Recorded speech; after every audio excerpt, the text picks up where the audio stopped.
військовослужбовці підрозділу Прайм 5-го прикордонного загону. Зараз знаходимося на Сумщині та стримуємо наступ ворога. Потребуємо мікроавтобус для виконання бойових задач і очищення українського неба від ворожих крил. Звертаємось до команди Car for Ukraine та Бандера Мобіль з проханням допомогти з закупівлею, підготовкою доставкою авто, а також до Renegade Changus та Канті Людан і їх спільноти з проханням допомогти підтримати збір. Слава Україні! Героям слава! All right, guys, we're about I don't know 45 minutes back on the live session, but we're gonna play it back. We're gonna react to it right now. Texas legislative session right now. They had a meeting in California as well at Sacramento, and things got a little loud, so we'll play that too. But this is live. Oh, we're about 45 minutes behind. I'm gonna speed it up a little bit.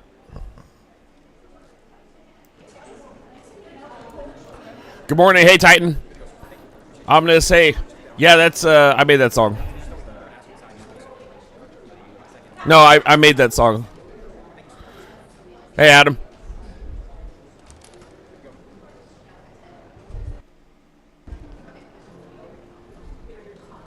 There's also the suitcase right as well.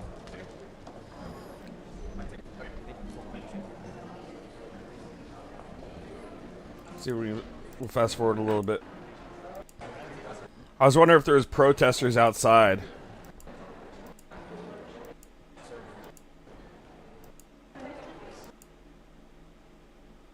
We'll get caught up a little bit.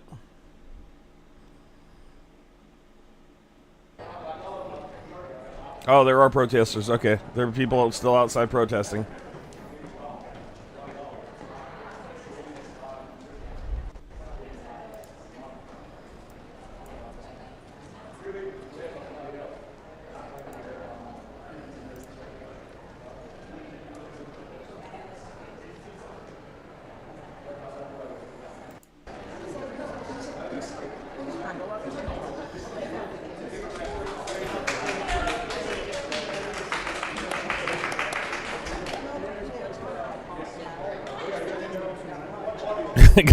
Yeah, man. Hey, if that's what it takes to get to this trip to Sacramento, I'm trying to get to you guys. I'm trying to get to. I'll show you later. My friend Olga was on Fox News the other day. Fox channel, I think it's Fox 40 in Sacramento. But they wanted her take on the Putin summit because she's Ukrainian. I'm trying to get down there on the 23rd. 3 days. This is really the last day or two. I can collect on my PayPal. I don't have the funds for it. I am broke. Summer hit hard for me and the kids. It is what it is. But if you guys want to help me on my journey there so I can live stream it, that would be great. PayPal's linked. The goal's around 500. I could squeeze a little less. I just won't get everything I need. I'll make do with some stuff, some equipment. But anyways, yeah, it's linked in there. I'll show you guys some film on that later of what I'm talking about.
Stand by, guys.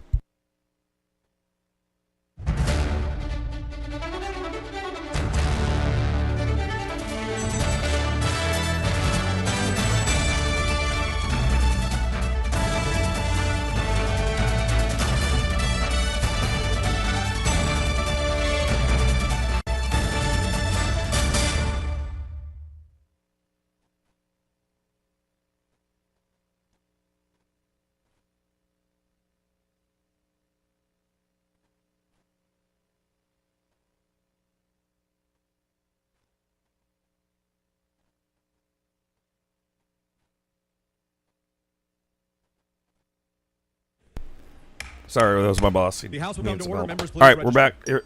House is in session. Let's do this.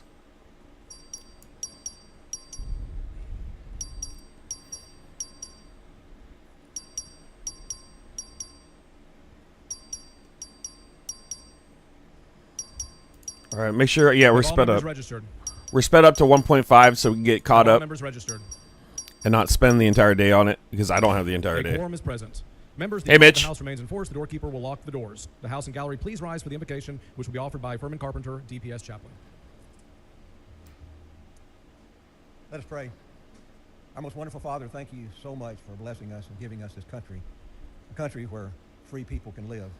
Father, we thank you for our great nation, and Father, help us to realize that without you, there is no real law and there is no real liberty. We ask you, Father, to please guide our lawmakers. We thank you for them. Father, thank you for them and their families.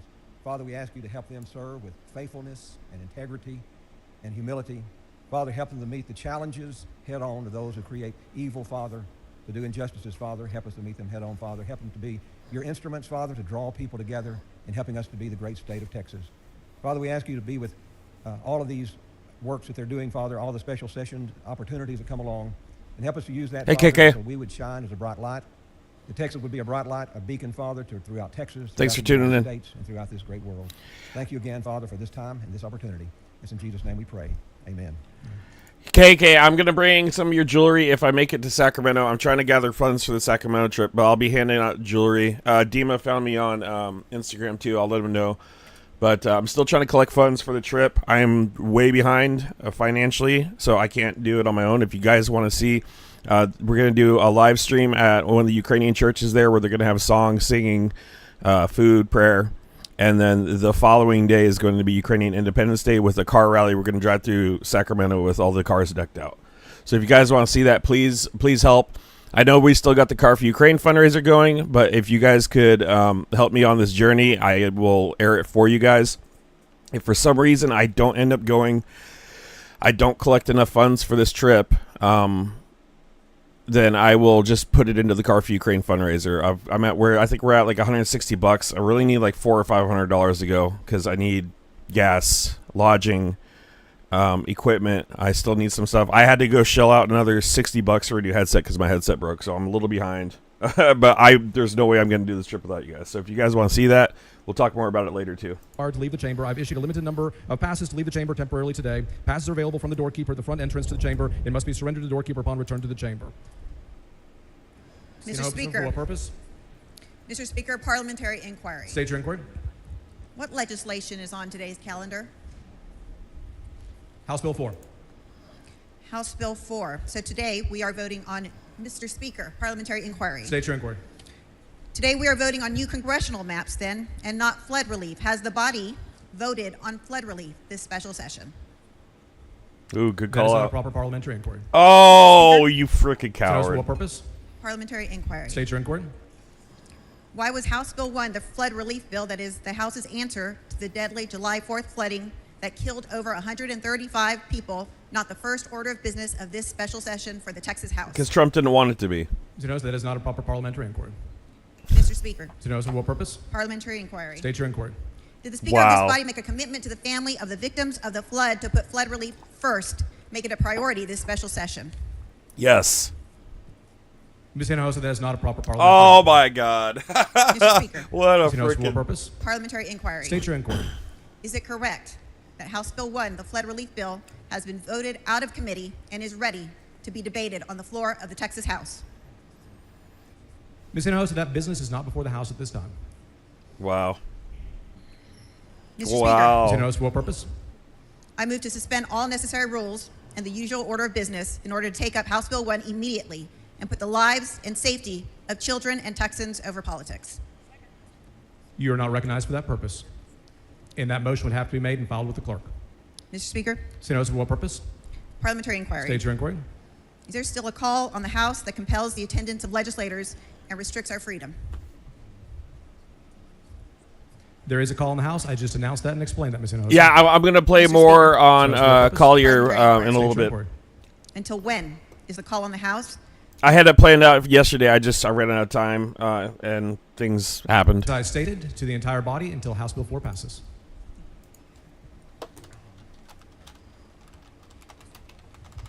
Mr. Speaker, Ms. Troxler, for what purpose? parliamentary inquiry. State your inquiry.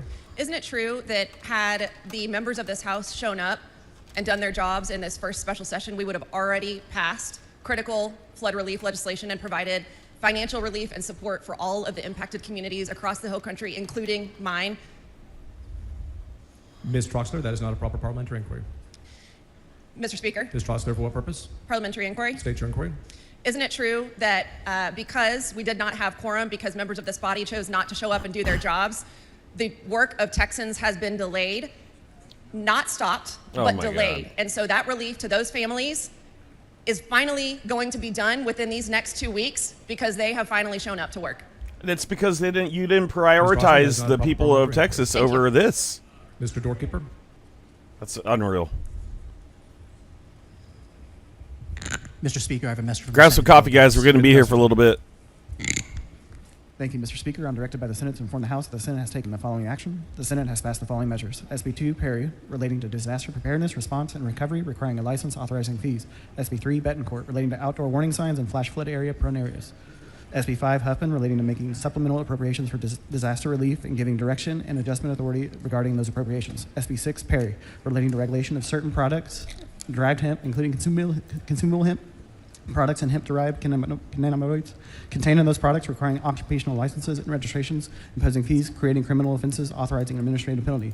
SB 8, Middleton, relating to the designation and use of certain spaces and facilities according to sex, authorizing a civil penalty and private civil right of action. SB 10, Betancourt, relating to the calculation of the voter approval tax rate for certain taxing units. SB 11, Parker, relating to an affirmative defense to prosecution for certain victims of trafficking of persons or compelling prostitution. SB 12, Hughes, relating to the duty of the Attorney General to prosecute criminal offenses prescribed by the election laws of this state. SB 13, Middleton, relating to the use of political subdivision of public funds for lobbying activities. SB 4, Perry, relating to the provision by political subdivisions of credits against impact fees to builders and developers for certain water conservation and reuse projects. SB 15, King, relating to certain files maintained by a law enforcement agency regarding certain employees of the agency. SB 16, West, relating to real property theft and real property fraud, reading all the establishing amendments. reporting requirements for certain documents concerning real property, creating a criminal offense of real property theft and real property fraud, and establishing a statute of limitations, restitution, and certain procedures with respect to those offenses. SB 18, Zaffarini, relating to an exemption from the requirement to obtain a permit from the Texas Commission on Environmental Equality. The following bills on first reading and referral. Mr. Speaker, Oh, those are all the bills. Okay. Not at this time. After first reading and referral, I'll recognize you.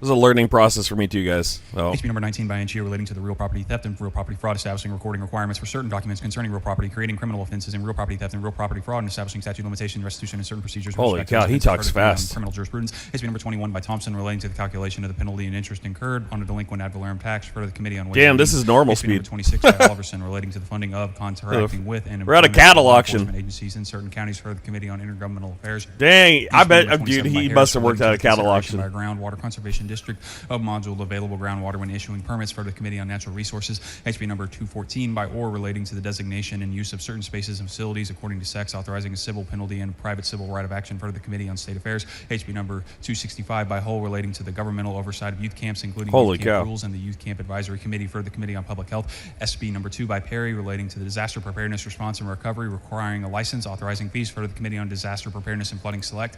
SB number 3 by Betancourt relating to the outdoor warning sirens in flash flood prone areas for the Committee on Disaster Preparedness and Flooding Select. SB number 5 by Huffman relating to making supplemental appropriations for disaster relief and giving direction and adjustment authority. Filibuster regarding those right now would be appropriations for the crazy. Committee on Disaster Preparedness and Flooding Select. SB number 6 by Perry relating to the regulation of certain products derived from hemp, including consumable hemp products and the hemp-derived cannabinoids contained in those products, requiring occupational licenses and More good registrations, trouble. imposing fees, creating criminal offenses, authorizing administrative penalty for the Committee on Public Health. SB number 8 by Middleton relating to the designation and use of certain spaces and facilities according to sex, authorizing a civil penalty and a private civil right of action for the Committee on State Affairs. SB number 10 by Betancourt relating to the calculation Jesus. of the voter approval tax rate for certain taxing units for the Committee on Ways and Means. SB number 8 we're gonna for the skip Committee ahead. on House Administration. Skip ahead of that. That was a lot. Morale Shaw, for what That was purpose? auction speak. Mr. Speaker, parliamentary inquiry. State your inquiry. Mr. Speaker, good morning. Isn't Hey, it 25, sold to the man in the hat with no cattle. to deny quorum that's embedded in the Texas Constitution and has been used since as early as 1870 by the minority party to deny majority overreach.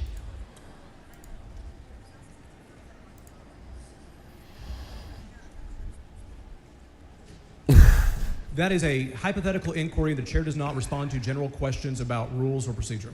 Mr. Speaker, Mr. Alshaw, for what purpose? parliamentary inquiry. State your inquiry. Isn't it true that Governor Abbott declared an emergency on July 4th for the Kerr County floods? That is not a parliamentary inquiry. Mr. Speaker, Mr. Alshaw, for what purpose? parliamentary inquiry. State your inquiry. When a governor declares a disaster a state disaster, isn't it true that he also has the power to direct state funds to that disaster area to provide relief without a legislative session, without a special session, and without any action of the Texas legislature? That is not a parliamentary inquiry. Oh, okay. Yep, Mr. deflect. Dunn, for what purpose? Parliament inquiry, Mr. State your inquiry. Mr. Speaker, the House is governed by a set of rules. Is that right? Yes. That is not a parliamentary inquiry. Has to do with, Mr. Dunn, for what purpose? Parliament inquiry, Mr. State your Speaker. inquiry, please. One of the rules that we have relates to quorum. Is that correct? Hold on. Members, please take your conversations outside the realm. Mr. Dunn, for what purpose? Oh, he's getting Parliament upset. State your inquiry. Aw. Mr. Speaker, is a member allowed to use the rules in the House in terms of governing their conduct?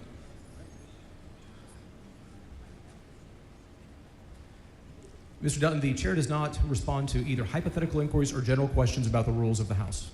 Parliament inquiry, Mr. Speaker. Mr. Dutton, state your inquiry. Is one of the rules... He has a great meme face. Requirements? Like a really good memeing face. Like I just want to Mr. jump on Dutton that has today. previously but- stated the chair does not recognize or does not respond to general inquiries about the House rules. Mr. Speaker, Parliament inquiry. Mr. Dutton, state your inquiry.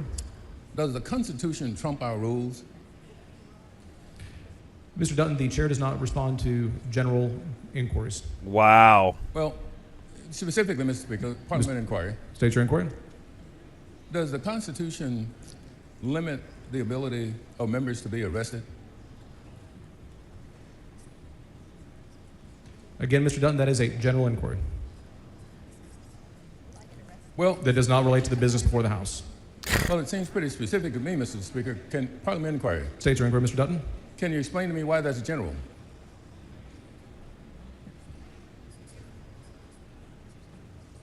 Got him. There is no item of business before the House, and your inquiry does not relate. I'm sorry, I didn't understand you, Mr. Speaker. There's no what? He's making shit up now.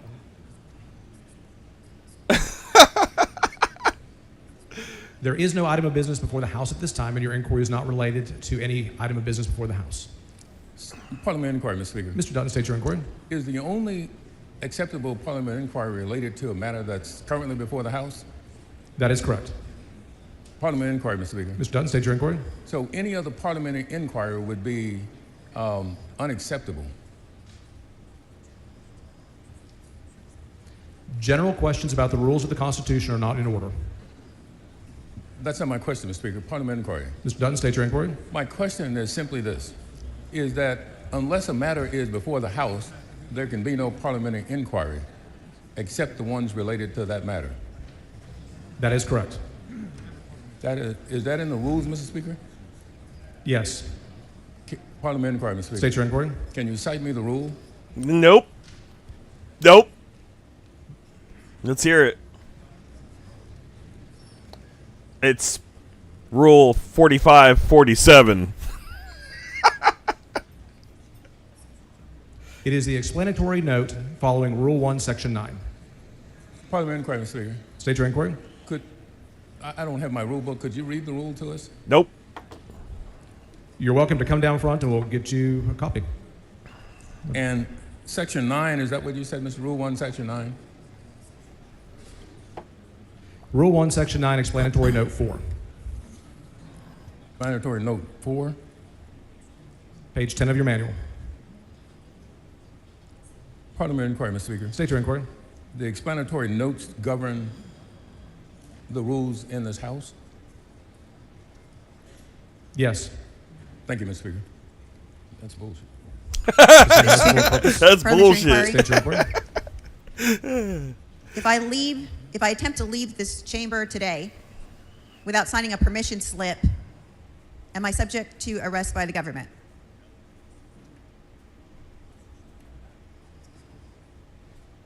God, she's nervous. As I stated today, no one will be able to leave the chamber without a permission slip. Mr. Speaker, So notice for what purpose? parliamentary inquiry. State your inquiry. Why is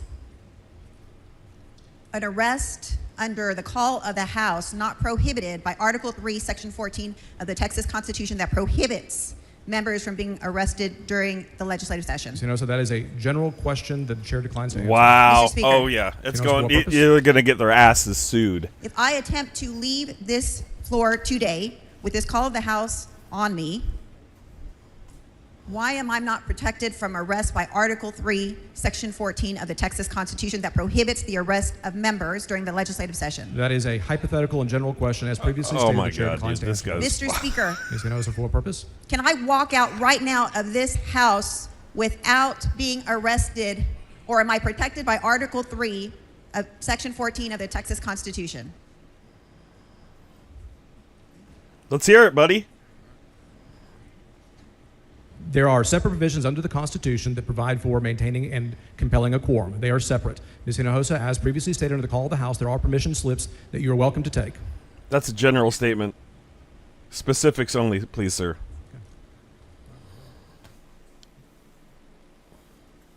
All of them need to walk out. For Absolutely. what purpose? Right now. Parliamentary inquiry. State your inquiry. Isn't it true the members that just came back here and are upset about the rules actually voted for those rules? That is not a proper parliamentary inquiry. Thank you. Chair lays out on second reading House Bill 4.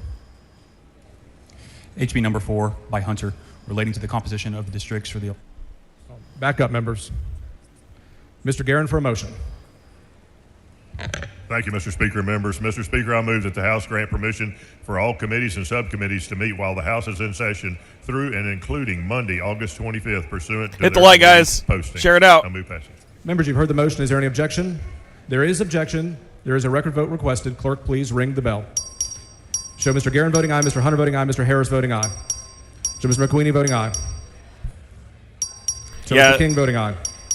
I'm pretty sure Nicole Collier members already is voted. filing a lawsuit against them. Have all members voted?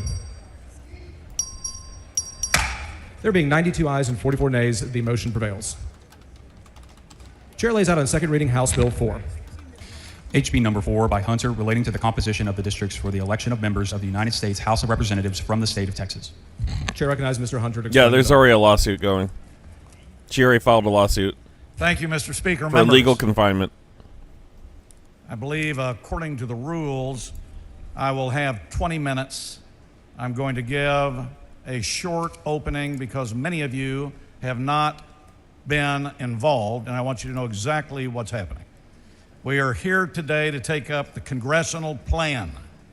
This plan I'm about to lay out was introduced by myself on Monday, August 18th, and it was passed by the House Select Committee on Congressional Redistricting on August 18th.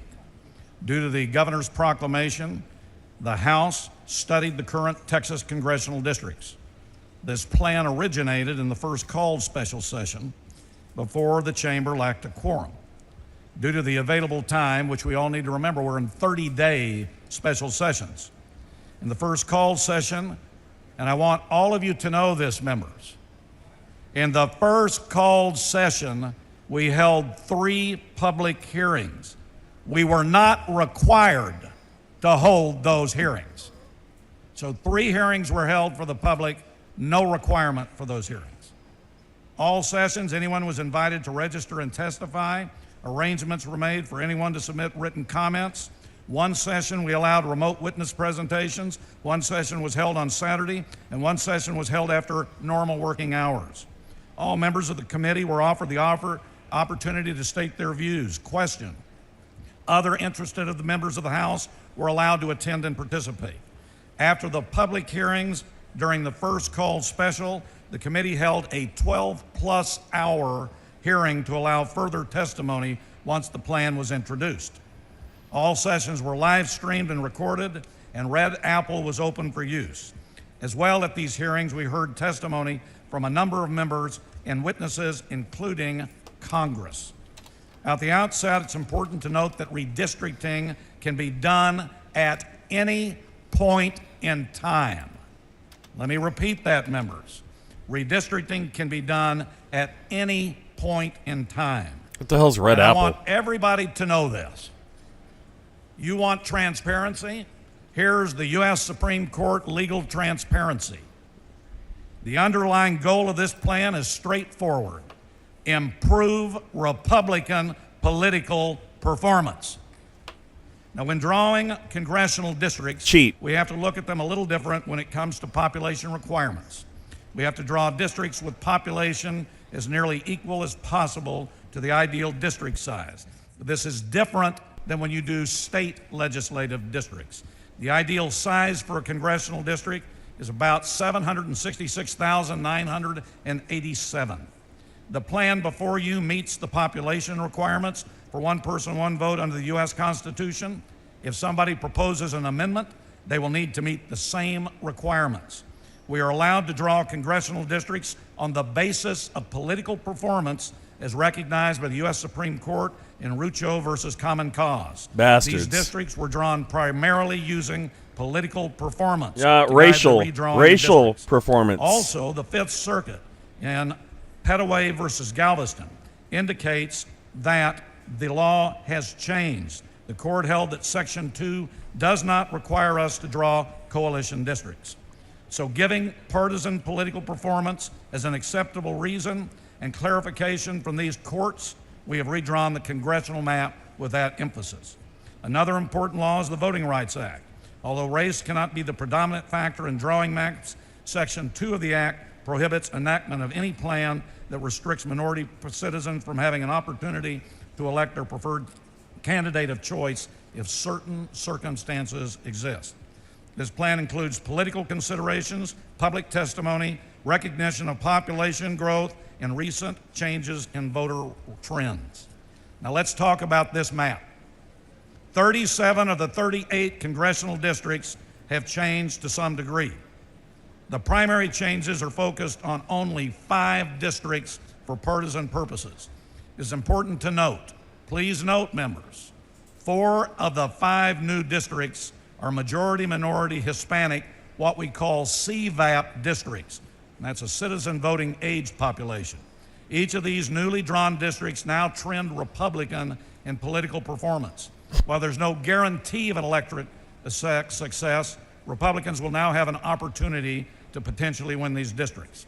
The 5 new districts, we have CD9, 50.15%, what we call Hispanic citizen voting age population, that's HCVAP. CD28, which is approximately 86.72% HCVAP. CD32 remains a non-minority district. CD34, 71.93% HCVAP. You know what'd be funny is if they redrew these maps and they still lost. This also improves political performance for Republicans in District CD2. That would be 9, fucking epic. 17, 22, 38. Some data points in comparison to 2021. In 2021, there were 9 Hispanic majority age districts. In this plan, there are 10 Hispanic majority age districts. In the 2021 plan, there were 7 Hispanic citizen voting age districts, and under this plan, there are 8. There are no black CVAP districts under the 2021 plan. In the proposed plan, there are 2 majority black CVAP districts. CD18, 50.71% black CVAP compared to 38.99% in 2021. CD30, 50.41% black CVAP, 46% in 2021. In the Harris County, Houston area, there are currently what they call 2 coalition districts and 1 Hispanic CVAP district. In the proposed plan, CD18 becomes a new black CVAP district, CD9 becomes a new HCVAP district, and CD29 becomes a majority Hispanic VAP district. That's voting age population, which should continue their political performance. CD9, 50.15% HCVAP, CD18, 50.71% black CVAP, CD29, 43.45 HCVAP, and 32.69% black CVAP, all surrounding Republican districts to continue to perform for the Republicans. This is a good plan. I urge its adoption. But Mr. Speaker, members, according to the U.S. Supreme Court, you can use political performance. Yeah, look at that is what we've done. Look, oh my God, dude. Emperor Palpatine status. Ms. Thompson, for what I'm getting vibes. Mr. Speaker, does the gentleman yield? Gentleman yield for questions? Yes. Gentleman yields for questions. Mr. Chairman, who decided that these should be changes made from the introduction version of this bill? Who decided the plan? Who decided that there should be changes made from the introduction version of the bill? President Donald Trump. Who decided, but it had been discussed since April that congressional redistricting could be an issue, especially with the new case law and the new population trends, and I made the decision that I would file this bill. Mr. Chairman, when the first call session, special session, the committee produced a bill where they had indicated there would be 5 new congressional districts for Republicans. Subsequently thereto, a second special session was called. Upon meeting of the committee, there was a vote taken on a amended part of a bill that had been previously voted out on the first special session of this year.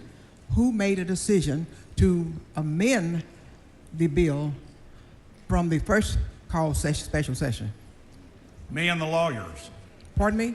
Me and the lawyers. And what was the rationale for the changes of you and the lawyers? Because it's based off of racial gerrymandering. There was a committee substitute that was adopted on Monday. It increased Republican political performance. Legally, I was told it would follow the case law, and nobody was here for 18 days. And so my view is we're given every opportunity we can. Nobody met with me. Nobody came in. And so I talked to the lawyers, and we increased Republican political performance, and we increased the map from where it was. Nobody was paying attention to me. So you had to go in and look at precincts to do this, correct? You had to go in and look at precincts in order to make those changes. I would say, Dean, that I visited with council, and they and their resources looked at the specifics. Yeah, what council? And who made a decision on what precincts will go into that amended map? I think it was what, 2333? Council. Council and council alone? There was no input by you? I told them I wanted to increase Republican political performance, and I'm not involved in the specifics. And I asked, as everybody in here does when you hire a lawyer, this is my goal, can you accomplish it? And they did it, and I asked them to follow the law, follow Rucho, follow Petaway, and this was the map that was developed. So what you're telling the House is that you and you alone made a decision to make those changes? No, as I just said, I made the decision to look at this map. Can we increase Republican performance? The fall guy. Since nobody was around and that we had a walkout, they then went to work, came up, and increased the Republican performance. So when did you make a decision that you needed to make a change in the map from the first special session to the second special When session? Daddy told me to. Occurred August 3rd. It was probably a couple of days after that. On August the 3rd, subsequently to that, didn't we have hearings? Was that No, the nobody last? was here. It was a quorum break. We couldn't do anything, couldn't meet, couldn't let the public have hearings. Nobody could meet with me. Nobody could provide an amendment. So we had to just do things on our own. So there were no input. I think what you're telling me is there was no input by the speaker. There was no input by the lieutenant governor. There was only input by you and the person that you indicated helped you draw the changes, and you alone made a decision that there should be some changes to the map that was a part of the first special session. That's not what I said. I said, Yeah. What did you say then? I said exactly what you I know what you said. Yes, I did. If you've been here for 18 days. Liar. Number one, I decided to take a look at this map to see if we could increase Republican performance. I can tell you, a lot of people wanted to increase Republican. Many people say. I can't tell you everybody. Many people say. I went to the lawyers, said we have a plan, can we increase it, and would it be legal? They said they would look at it, came back and told me this plan is legal. Well, I based upon the testimony that I think that the committee held, the 3 hearings, based upon the testimony that we heard, based upon what was supposed to have been submitted as written testimony, it is my understanding that there was a 100-to-1 not to make changes in the maps. Am I missing something? Yeah, you missed 88 Republican members that didn't get an opportunity as well either. But they Mind had you, you held public hearings, Dean, that were not required. The chairman of the committee decided to include the public. I'm glad he did. But just because certain groups come in, and if you remember, there was certainly a lot of publicity that I can't remember the source yet, but I think it'd be checked, that there were certain third-party organizations paying and getting field advisors to come into these hearings to take a political stance.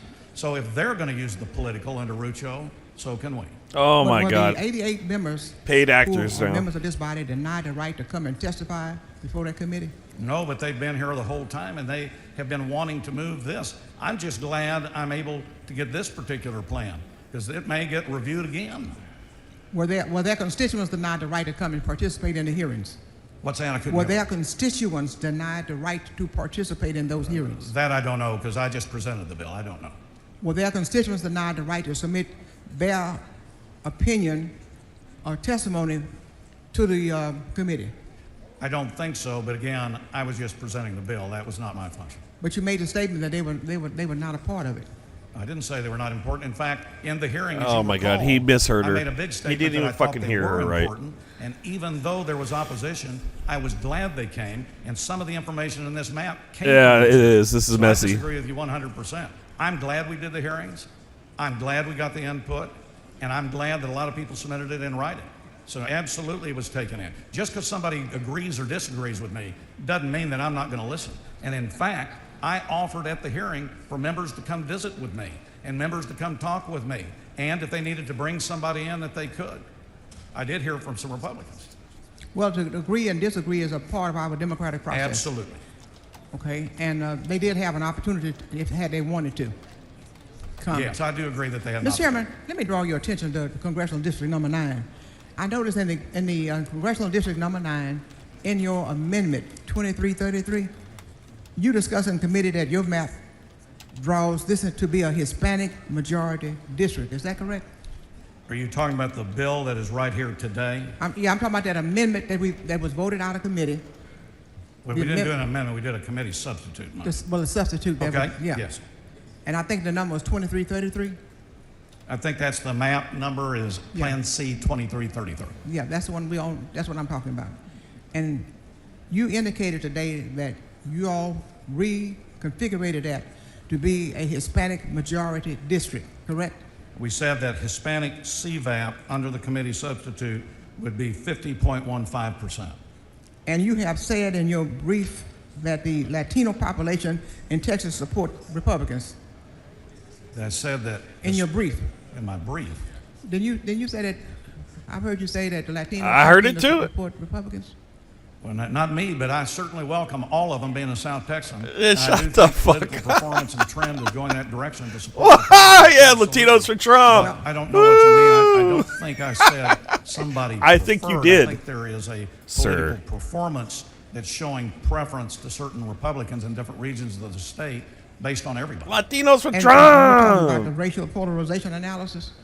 Well, I don't know what you mean by racial polarization. Yeah, you're fucked. I know You're about going to lose in data court. that was That's done what. By HCVAP, HVAP, black CVAP, and black VAP, which is a little bit different. That's what I'm relying on.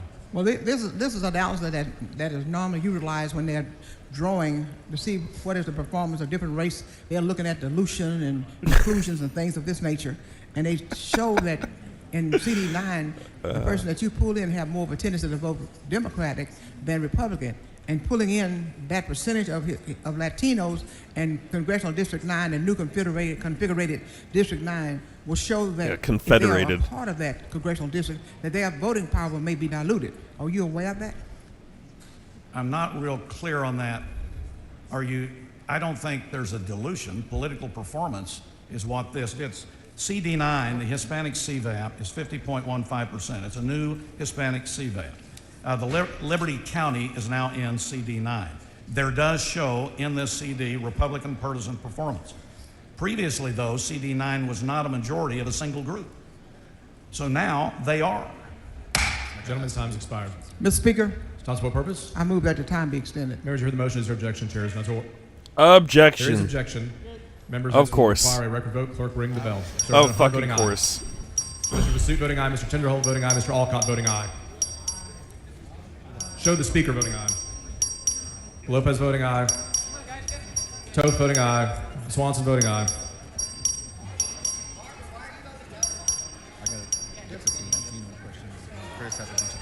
Have all members voted? Ms. Schaffner voting aye. Have all members voted? Have all members voted? 136 ayes and 1 nay. The motion prevails.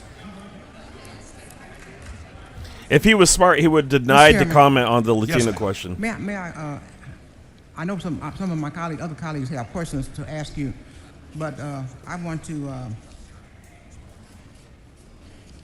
continue asking maybe a little later. I'm going to let some others ask questions. Yeah, Titan, I've noticed that too. There's Mayor, for the purpose? some Does the gentleman diehards yield with for that questions? Gentleman yield topic. for questions? Yes. Gentleman yield for questions.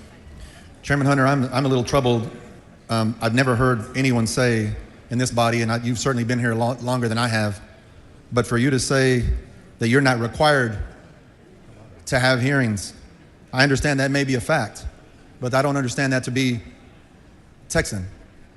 I don't understand that to be something that we would not welcome opinions of the public. And yet we did hold 3 public hearings.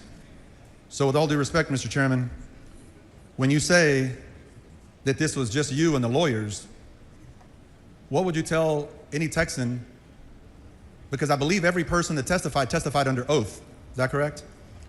That I don't know. I hope they did. Well, if they registered to testify before any committee in this House, they do have to register under oath. I hope they that what they did. say is true and correct.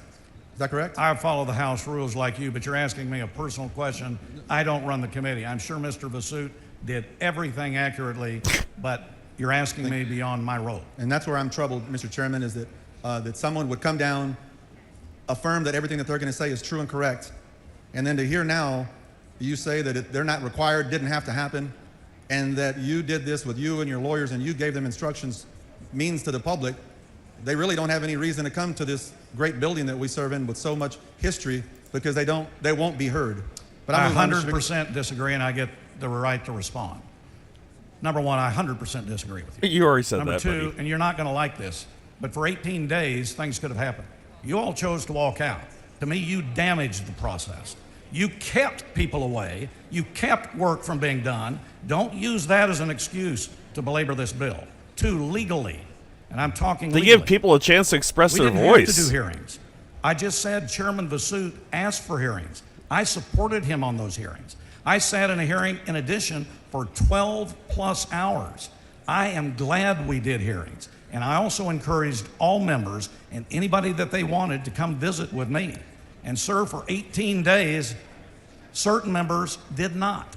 And so to come up here and say public don't matter, they absolutely matter. And by gosh, you're forgetting political performance. That political performance, Republicans do matter, and they're in this bill. Well, let's talk about And the political U.S. Supreme performance. Court says we can do that. Let's talk. I'm going to ask you a series of questions. As you know, the population growth in Texas has been, over the last 20 years, has been almost half of that has been Latino population growth. So, Mr. Chairman, did you do any analysis or review whether voting is racially polarized in Texas before, during, or after the drawing of this map? And if you did, can you tell me what districts of the new maps are located in areas where racially polarized voting exists? Representative, I'm going to give you the answer that I gave in committee, so I'm consistent.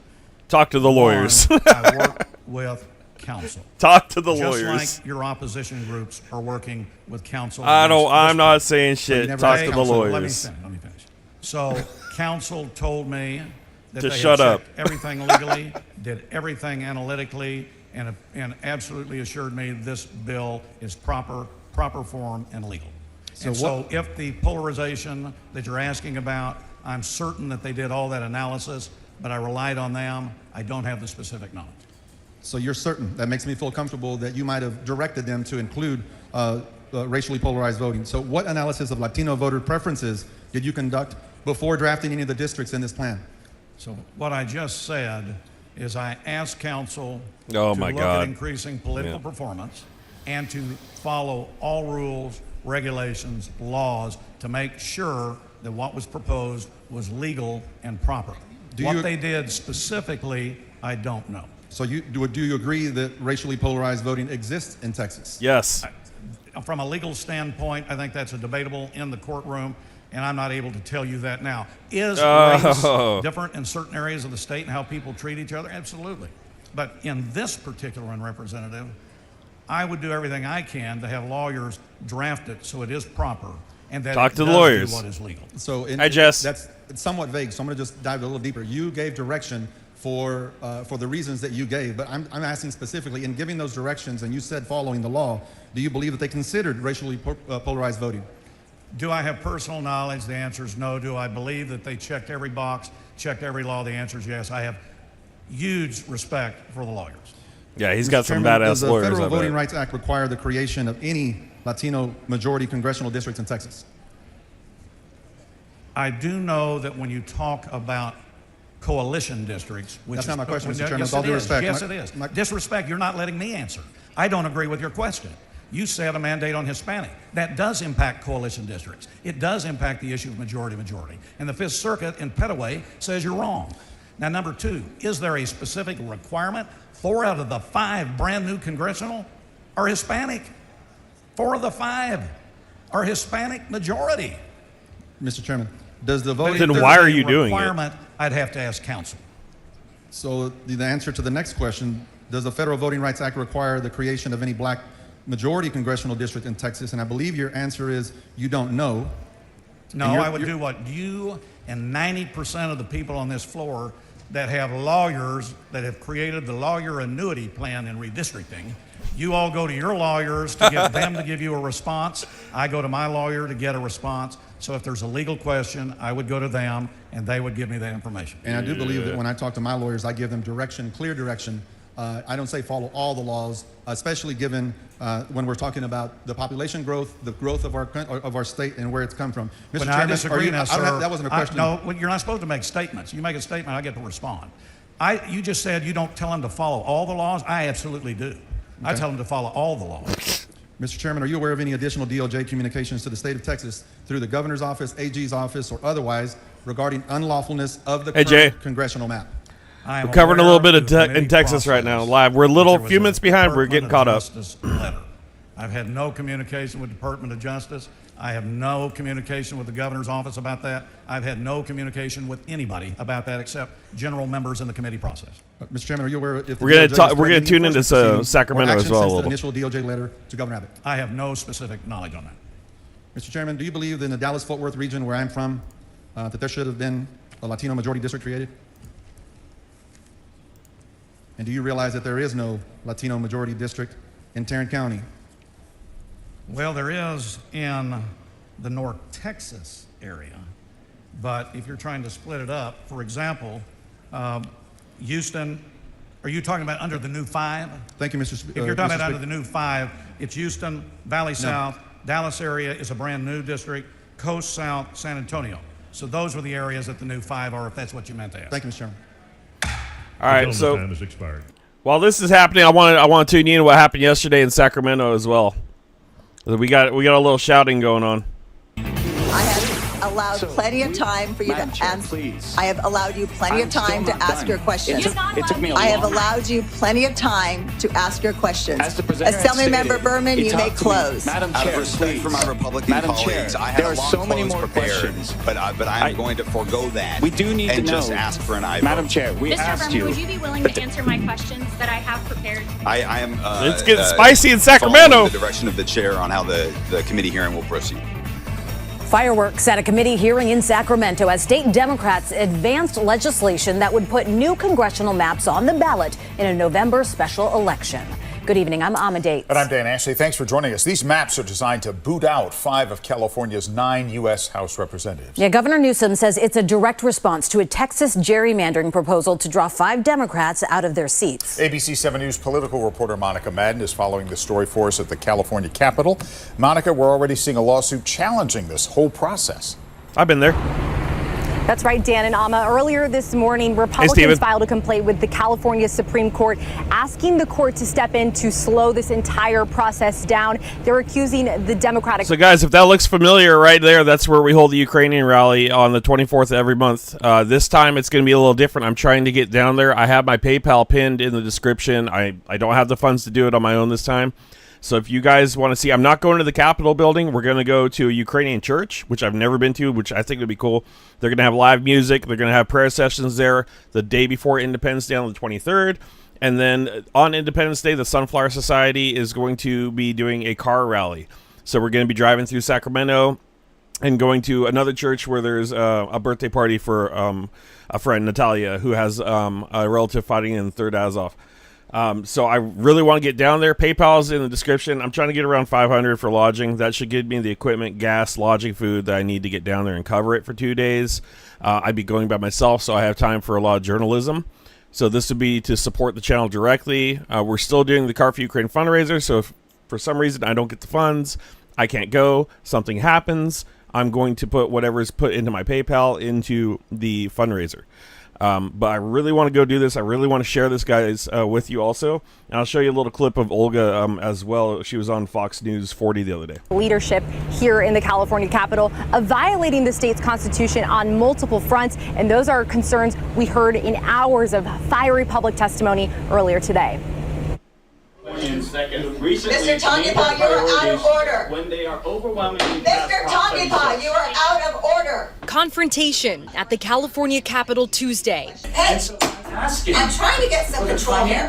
Republicans clashing with Democrats over their proposed congressional maps, even as the Elections Committee voted to advance the measure. All we're asking for. Dozens of Californians lining up to share their concerns in committee. The people don't want this. We want independent. I happen to be from one of the districts that will get decimated with zero representation. I don't see any transparency on how these maps were drawn. Earlier Tuesday, Republicans announcing a lawsuit they hope will halt the process. This is outrageous. Arguing leaders are violating the will of voters, who in 2008 gave map drawing powers solely to a citizen-led redistricting commission. They dish it. They can't take it. Proposition. None of those members are allowed under the state constitution to have any influence on those maps. We pressed Democrats about that. Because you're proposing, ACA 8 that is this workaround, then therefore it is okay that you all are involved in the process right now?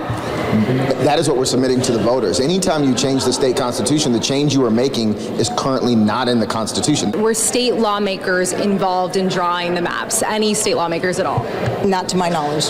The reality is that it was a collaboration, and we can get those specifics, but I think what's most important is the maps are out there for people to see, to evaluate, to make a judgment on. The lines are the lines. Democrats deflecting to states like Texas, saying California will only gerrymander if other states do it first. I wish we didn't have to do this, but we can't sit on our hands while other states rig the system to put themselves in power permanently at the federal level. High stakes with a race against the clock. Lawmakers need to pass the legislation by Friday in order to set a November special election.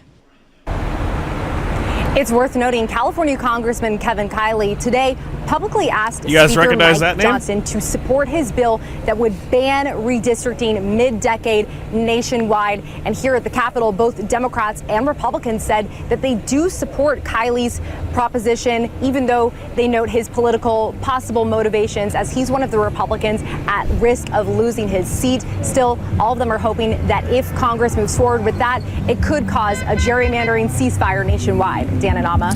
Interesting. All right, Monica, all of this, as you've been reporting, is happening in a very condensed time frame. Walk us through the next steps in the process. Absolutely. So all of the different measures today, there are 3 different bills to make this all happen. They all advanced in both the Senate and Assembly Elections Committee. Next step tomorrow, we'll be having this measure go through the Appropriations Committee, and that's so the state can outline the money that's needed for this special election to happen. Republicans are estimating it could be north of $300 million as a cost to the state. We haven't seen the numbers yet. But so the next step is Appropriations Committee, and then we're expecting both the chambers to vote on this legislation by Thursday. Okay. Monica, thanks very much. A new twist in the Texas redistricting fight that started what California That's what is we're now watching doing. right now. Democratic lawmakers in Texas, as you see, ripping up permission slips to let them go home and instead deciding to sleep overnight in the State House chamber. It was an open act of defiance after they were told they could only leave with a police escort. Earlier this month, Democratic lawmakers fled the state to avoid voting on a redistricting plan that would eliminate 5 congressional seats held by Democrats. The Texas legislature will vote on the proposal tomorrow. And that's what we're watching today, folks. So get you caught up what's going on in Sacramento while this is happening. Also in Sacramento, I want to go hang out with the Sunflower Society. Here is Olga's response to Putin meeting with, what's his name, President Yamtits. And here at home, over 20,000 Ukrainian refugees have resettled in the Sacramento area since the full-scale Russian invasion over 3 years ago now. Fox 40's Juliet Smith joins us now live from the First Ukrainian Church in Carmichael, where Ukrainians and community leaders are gathering tonight as today's historic meeting between President Trump and Russian President Vladimir Putin has now wrapped up. Hi, Juliet. Good evening, Riley. As you know, Sacramento County is home to one of the largest populations of Ukrainian immigrants across the entire country. Let's go. And earlier today, I spoke with some of those Ukrainian residents and visitors as they brace for the real-life impact of that face-to-face meeting between President Donald Trump and Vladimir Putin. Everybody's tired, but at the same time, we don't want just a peace that will cause tomorrow even more issues for Ukraine.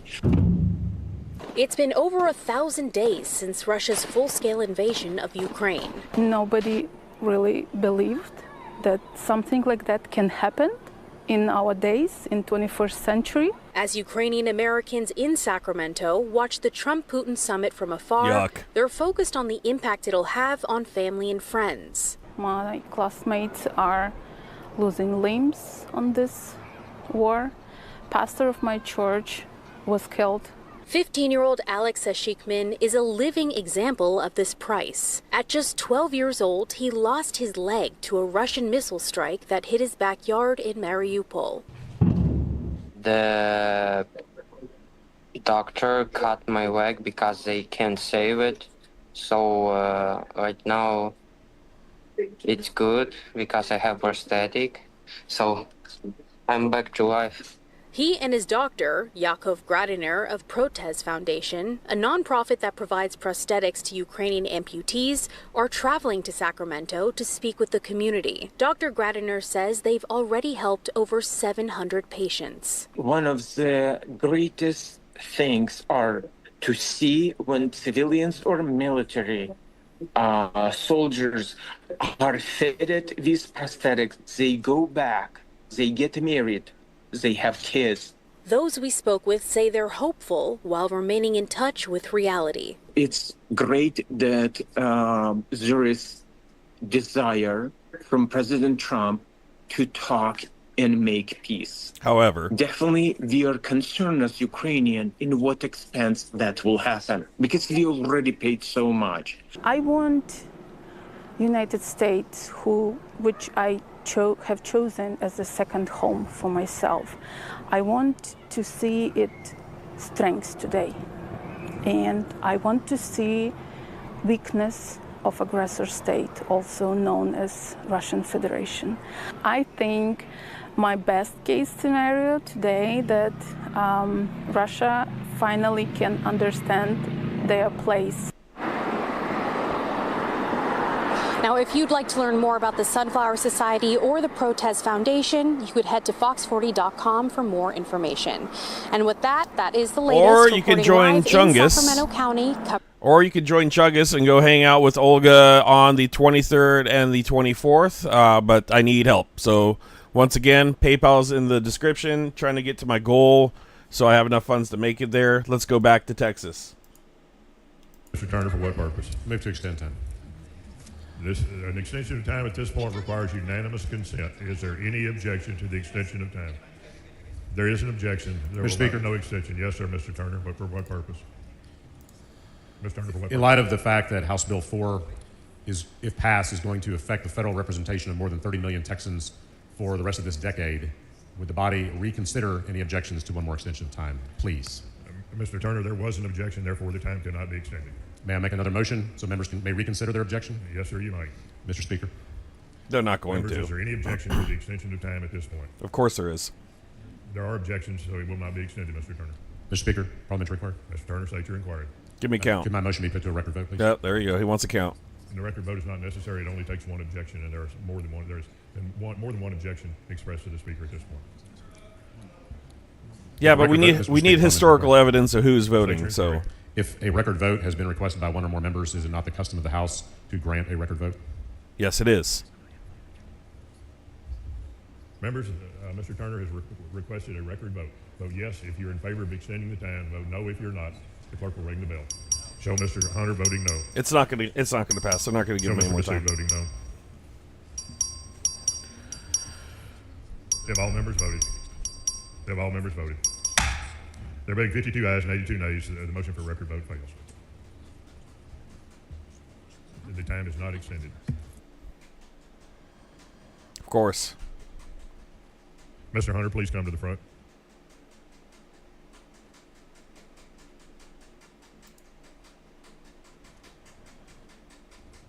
Amendment by Turner. Chair recognizes Mr. Turner to explain the amendment. Thank you, Mr. Speaker. Members, this amendment strikes the enacting clause of House Bill 4. And I offer this amendment because House Bill 4 is an illegal and racially discriminatory congressional map. And this body has no business passing it. Members, let me remind you, legislative seats, be they in this chamber, in this building, or in Washington, D.C., do not belong to politicians. They belong to the people of Texas. They belong to the family. That was just a vote for time extension. That's not the actual vote. High costs, working families choosing between groceries, rent, or a doctor's visit. They belong to the people of Texas, the very people each one of us has been sent here to represent. We would do well to remember that today. But today, there aren't any bills on this floor for flood relief, no bills for tax reform, no bills to lighten the burden for Texas families.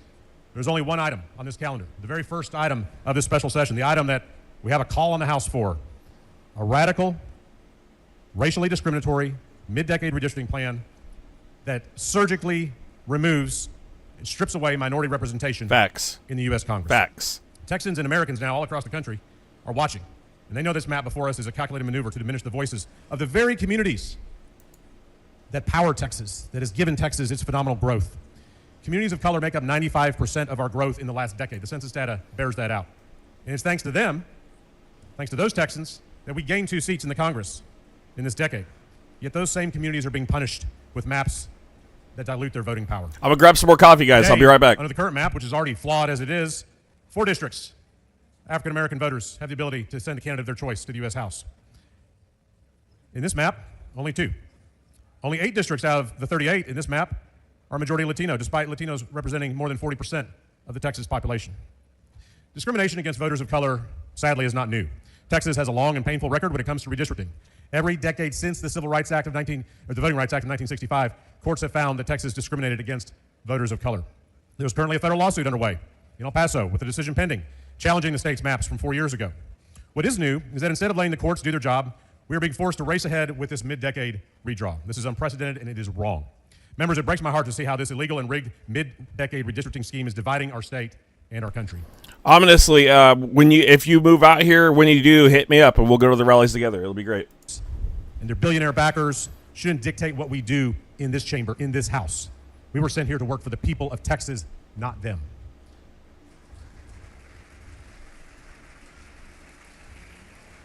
Members, we are at a turning point for our democracy. If we allow cheating, and that's what this is, it's cheating, elections will no longer reflect the will of the people. In a democracy, people choose their representatives. I already ran into Lexi and I already ran into Haji at a protest. Like, out of nowhere, Haji was at a protest and he's like, Chungus, I didn't hear him at the time. I don't even know it was him until later. Seats that they have demanded, our children and grandchildren may only get to see the remnants of this democracy. So to Texans of every political stripe, if you believe in a government that responds when you need it most, this is not a solution for any of our problems.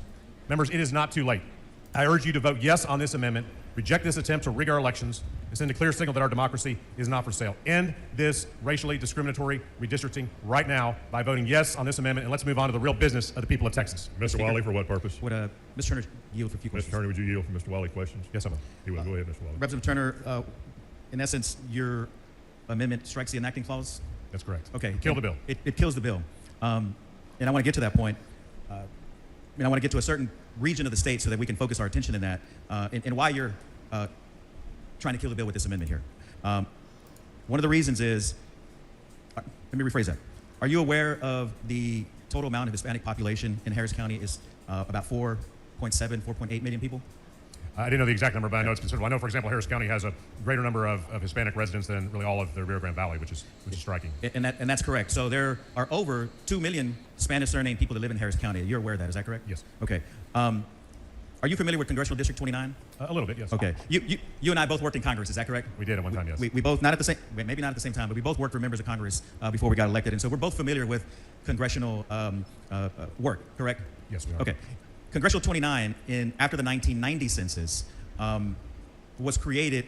Congressional 29 was created after the 1990 census. Is that your understanding? That's my recollection, yes. Okay. And it was created because Section 2 of the Voting Rights Act mandated the creation of Congressional District 29. Is that your understanding? Yes. And the reason was there was just an astronomical growth of Latinos in Harris County. So that mandated the creation of a Latino Opportunity District in Harris County for the first time ever. That's right. And that district has been, the north side and east ends of Houston have been the anchors of Congressional District 29. Is that your understanding? That's my understanding, yes. Under the proposed plan, this plan, let alone the 2021 maps, but this plan, the Hispanic citizen voting age population of CD 29 goes from 64.4% to 42.9%. Is that your understanding? Yes. Okay, meaning that the Hispanic Opportunity District will no longer exist. Is that, in essence, what's happening with this map? Absolutely. Bringing that percentage down, first of all, below 50% Hispanic CVAP, totally destroys that district as a Hispanic Opportunity District. And obviously, there's no way they're going to win in court. 42.9 is a devastating blow to the strength of the Hispanic voters in that region.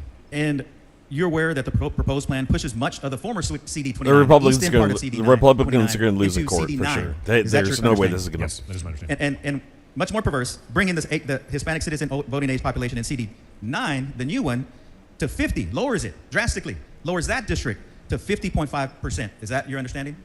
Yes. Okay. Now that new district, CD 29, the Hispanic folk that lived in East Harris County now are connected to a district out in Liberty County.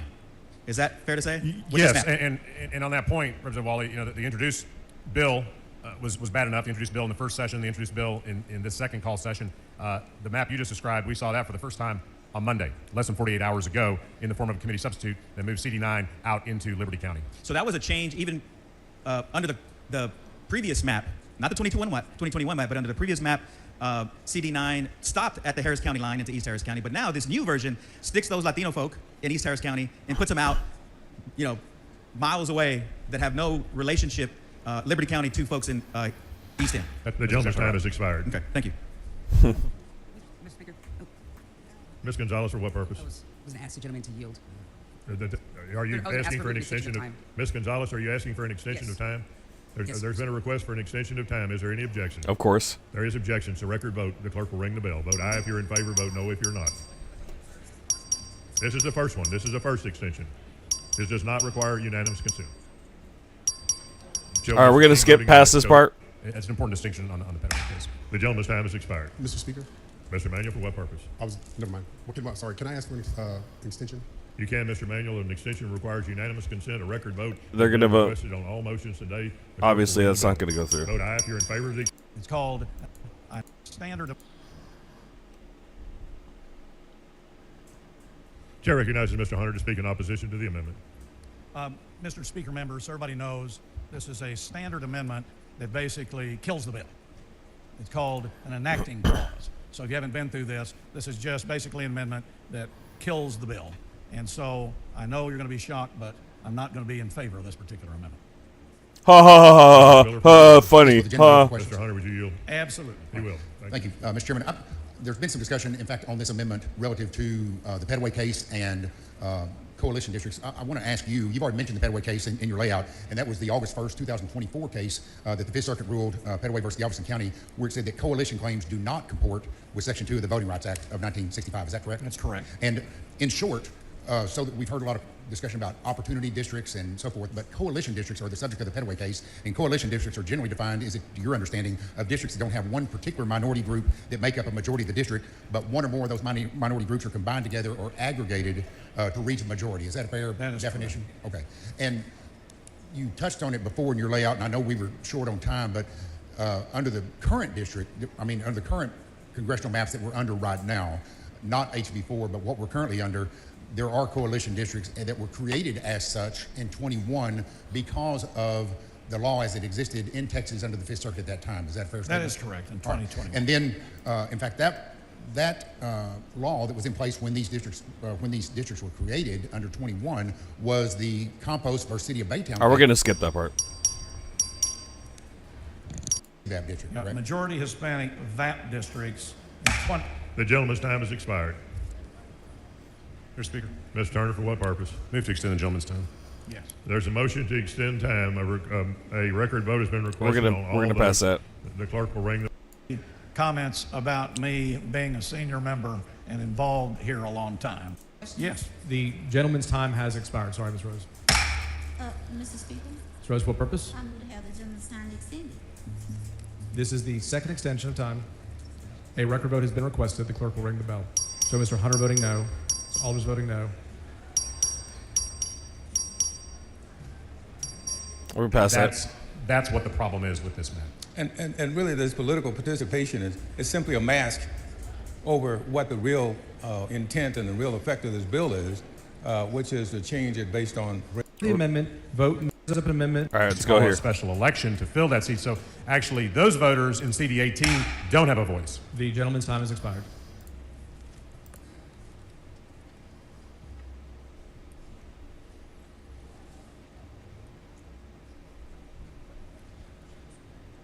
All right.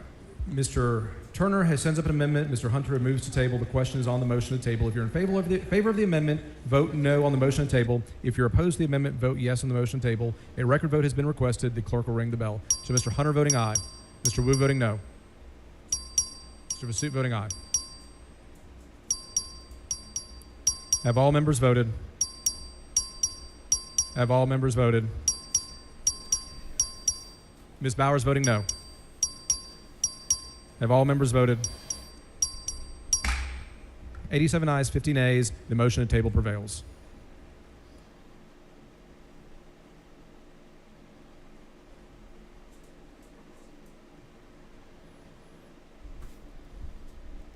Well, they didn't strike it down.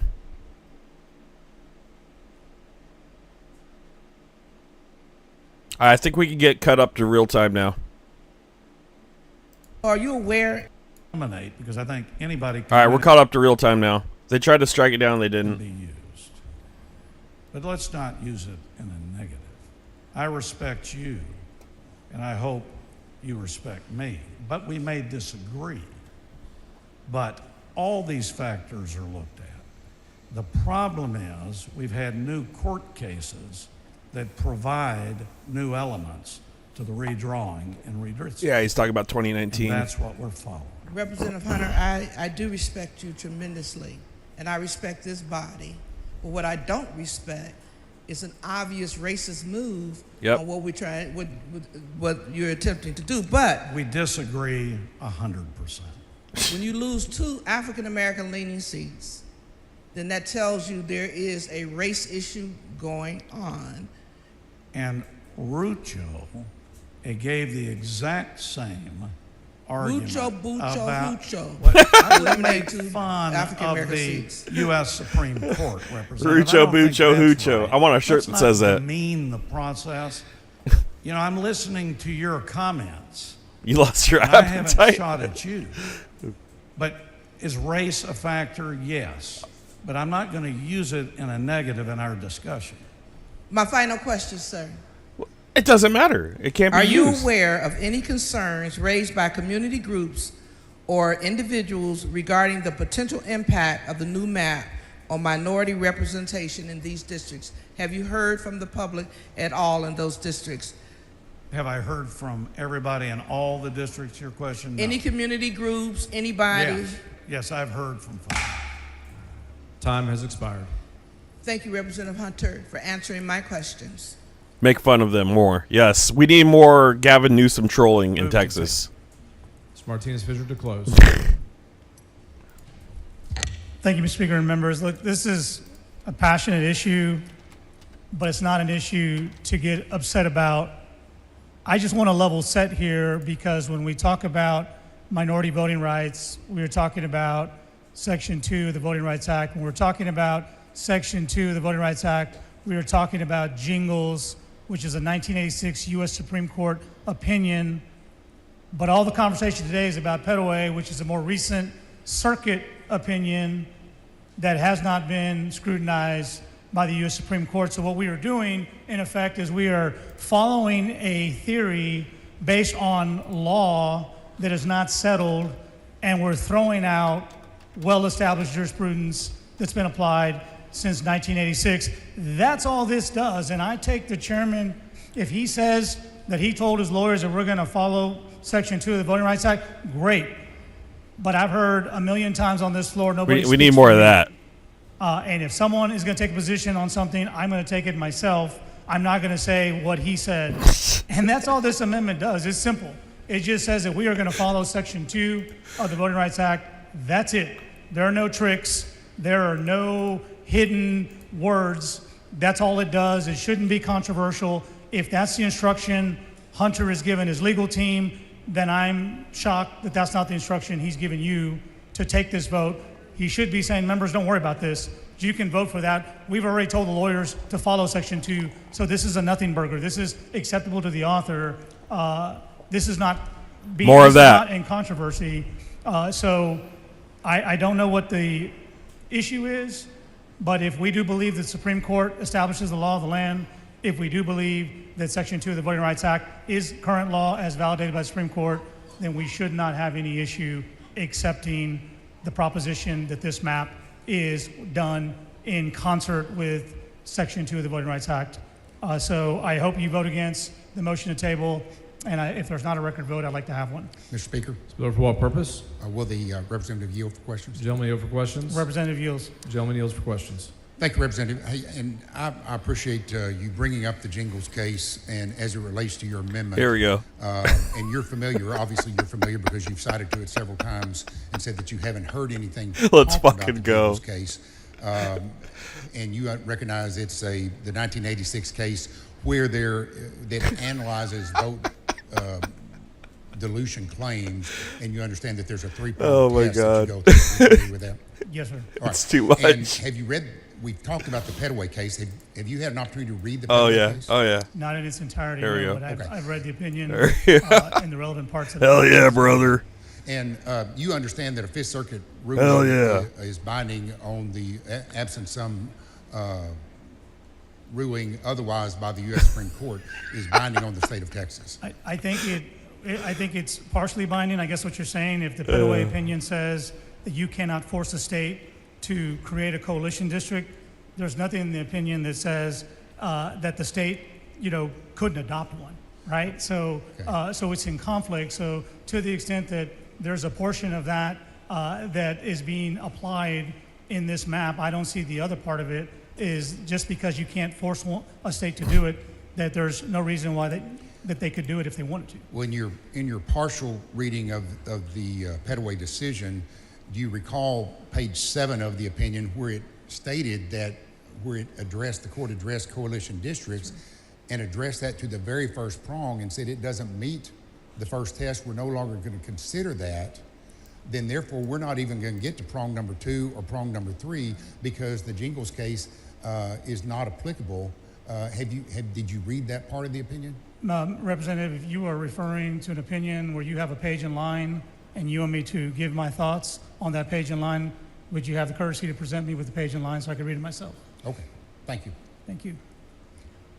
With that, Mr. Speaker and members, as I was saying, we're just talking about Section 2 of the Voting Rights Act.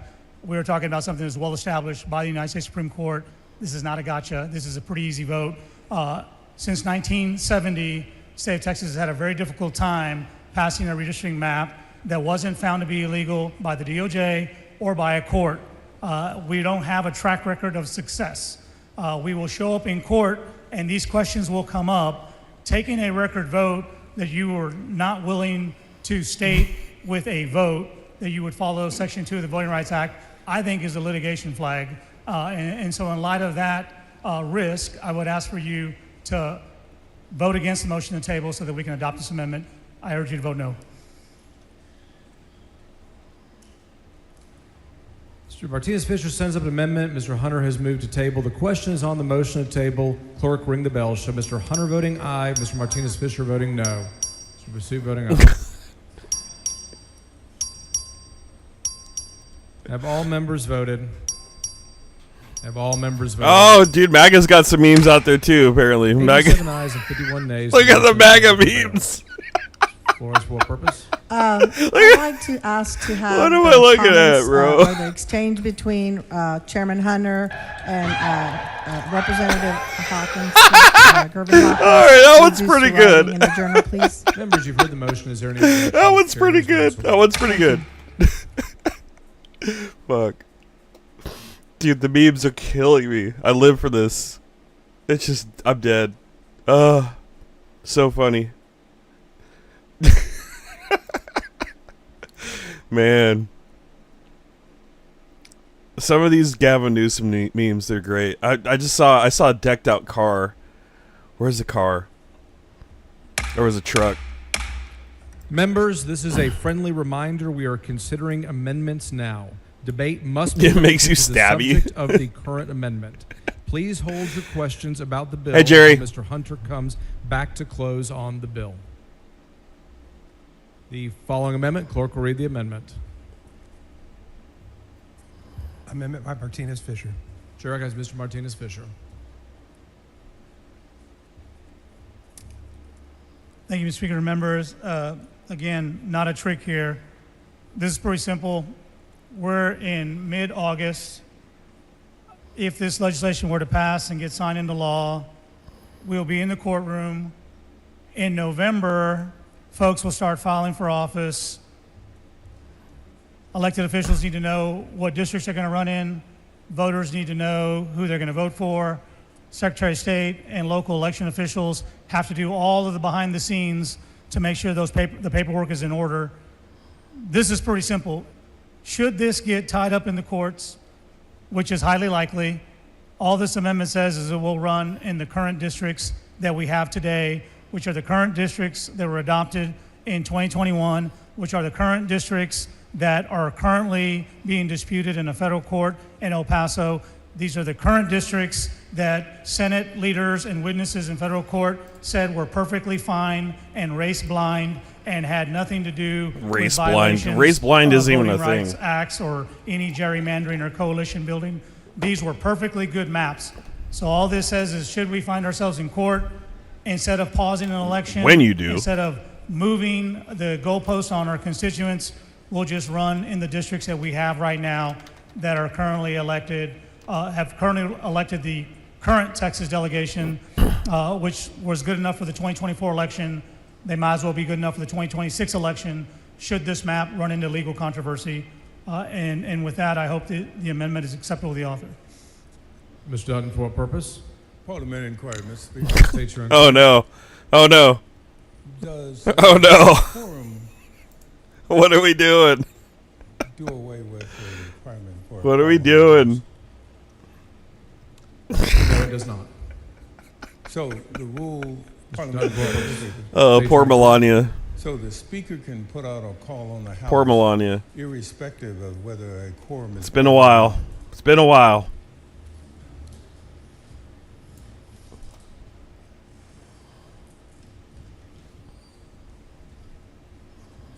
Mr. Dutton, there was a motion and the body placed a call in the House, and it provided specifically that it would expire upon the passage of House Bill 4. So the call remains in force until the motion expires by its own terms. Mr. Speaker. Mr. Dutton, for what purpose? Do you consider that legal?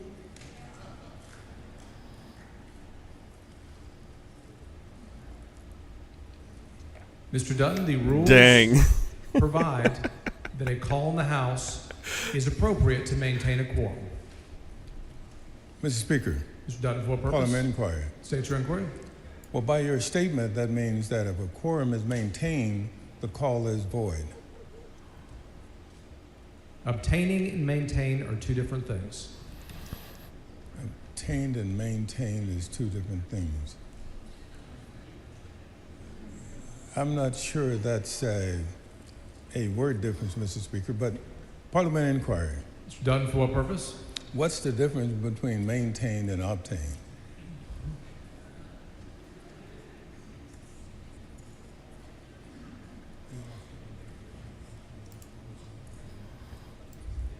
Obtain is when you do not have a quorum and you're trying to get it. Maintain is when you have one and you're trying to keep it. So, parliamentary inquiry, Mr. Speaker. Mr. Dutton, state your inquiry. So the rules are there so you can maintain a quorum, or I thought they were, when I read the rule, it says to obtain a quorum.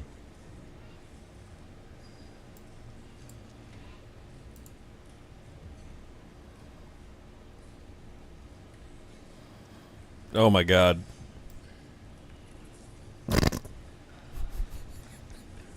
Mr. Dutton, the rules provide that a call in the House may be placed for a specific period of time. The body adopted a motion.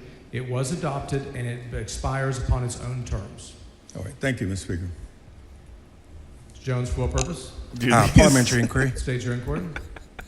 Do you know the dollar breakdown for the DPS officers used to monitor each of the members 24/7? The chair is not advised. Parliamentary inquiry. State your inquiry. What would be the best way to find out that cost to taxpayers? House administration. All right. Thank you very much.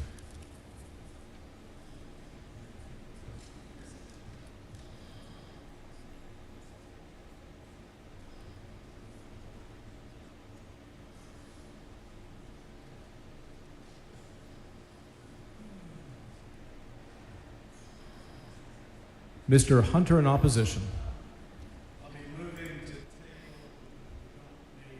There we go. A TRO collab. or a stop. We got a collab right map. there. I'll be moving to table. Mr. Martinez Fisher to close. Thank you, Mr. Speaker. Dude, the If I romance understand novel this one, correctly, it's epic with Melania. Chairman Hunter is very confident about this map. Not going to be a problem. We're going to pass it. Becomes law. We have new districts. Great. Perfect world. Works out. This amendment doesn't apply. Let's say Mr. Hunter makes a mistake. Let's assume for a minute that somebody makes a credible legal argument that says we're going to tap the brakes on this proposal. What we're saying is we're going to let a court decide what to do. We're going to let a court decide what do those districts look like, when is the election schedule, and how we're going to administer this election. I don't think that's the way we ought to do it. I think we ought to have control over it. This is a circuit breaker. This is simple. This says if this does not go the way Chair Hunter wants it to go, that we're going to run in the current lines, which again, I mean, the last time I checked, has a pretty healthy delegation, has sufficient partisan splits that were good enough in 2021, and for what it's worth, seem to be good enough for those who drew it, because that's their testimony in federal court before a 3-judge panel. And we all know this. We know it's probably not a good idea to lie or mislead a federal court, because they'll actually put you in jail. So I believe that testimony when those proponents say that these maps are legal and fine. If we want to cede our authority to a court, I know many of you have some strong opinions about that, about courts legislating from the bench. But if you want them to legislate from the bench, well, then let's not put a circuit breaker in here. Let's just throw it up, see what happens, and let it be what it's going to be. But my preference would be that we have some control over our own elections. We have the ability to let our constituents know what these lines look like. There are a lot of districts that are a little uneasy as to what their congressional district's going to look like. This just provides that peace of mind. It's pretty simple. Doesn't harm the map. It does nothing to the map. And should this map pass as Chair Hunter would like it to, then these lines mean nothing on the page. So with that, I ask you to vote no on the motion table. Mr. Martinez sends up an amendment. Mr. Hunter has moved to table. The question is on the motion to table. This is a record vote. Clerk, ring the bell. Show Mr. Martinez Fisher voting no, Mr. Hunter voting aye, Mr. Dutton voting no, Ms. Wiener voting no, Alverson voting aye, Ms. Suit voting aye. Have all members voted? Have all members voted? Being 87 ayes and 49 nays, the motion and table prevails. The following amendment, the clerk will read the amendment. Amendment by Dutton. Chair recognizes Mr. Dutton. Thank you, Mr. Speaker. Members, there's one thing that's come out of the debate today that everybody, I think, here understands. And that is whether or not this bill denies or abridges the right to vote on account of race or color. There's one side that says it doesn't. There's the other side that says it does. And so what this amendment does is simply add some accountability to this measure by simply stating that until a federal district court issues an order determining the changes one way or the other, this law will not take effect until that happens. And so if you agree that it abridges the right to vote on the basis of race or color, you ought to be for this amendment. If you're against that, if you think it doesn't do that, you really ought to be for this amendment. Texas has been in redistricting court fights over every decade since the 1970s. On numerous occasions, Texas has been found to have passed unconstitutional and intentionally discriminatory maps. As each and every That's one what they're of you doing right know, now. The maps we just passed in 2021 is still being litigated for potentially discriminating against Black and Latino voters. We might as well let the courts take a preemptive look at these maps to ensure that we don't waste any more time than we already have. And so with that, Mr. Speaker, I'll be happy to yield to any questions that my colleagues may have. Ms. Cole, for purpose. Will the gentleman yield? Gentleman I yield for yield. questions. He yields for questions. Thank you. Representative Dutton, one of the criteria that we look at to determine whether a map preserves or protects communities of interest, I want to explore the map on this criteria. Can you explain to us All right, it's getting hot. what I gotta the go turn my residents in East AC up. Austin have in common with the residents in Port Aransas? Well, again, what I say is one thing. What I think Chairman Hunter would say is something else. It's just the opposite. And so what this amendment says is that, wait a minute, we're going to make sure that we get this right by letting the federal court decide what the answers to your questions and the questions that many people have here.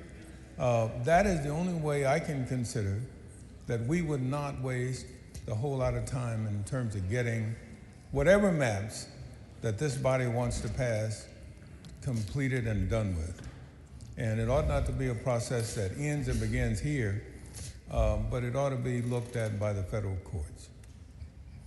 All right, I'm back. Okay. Can you explain how representatives of communities and interests in perhaps North Austin have in common with the residents in East Texas?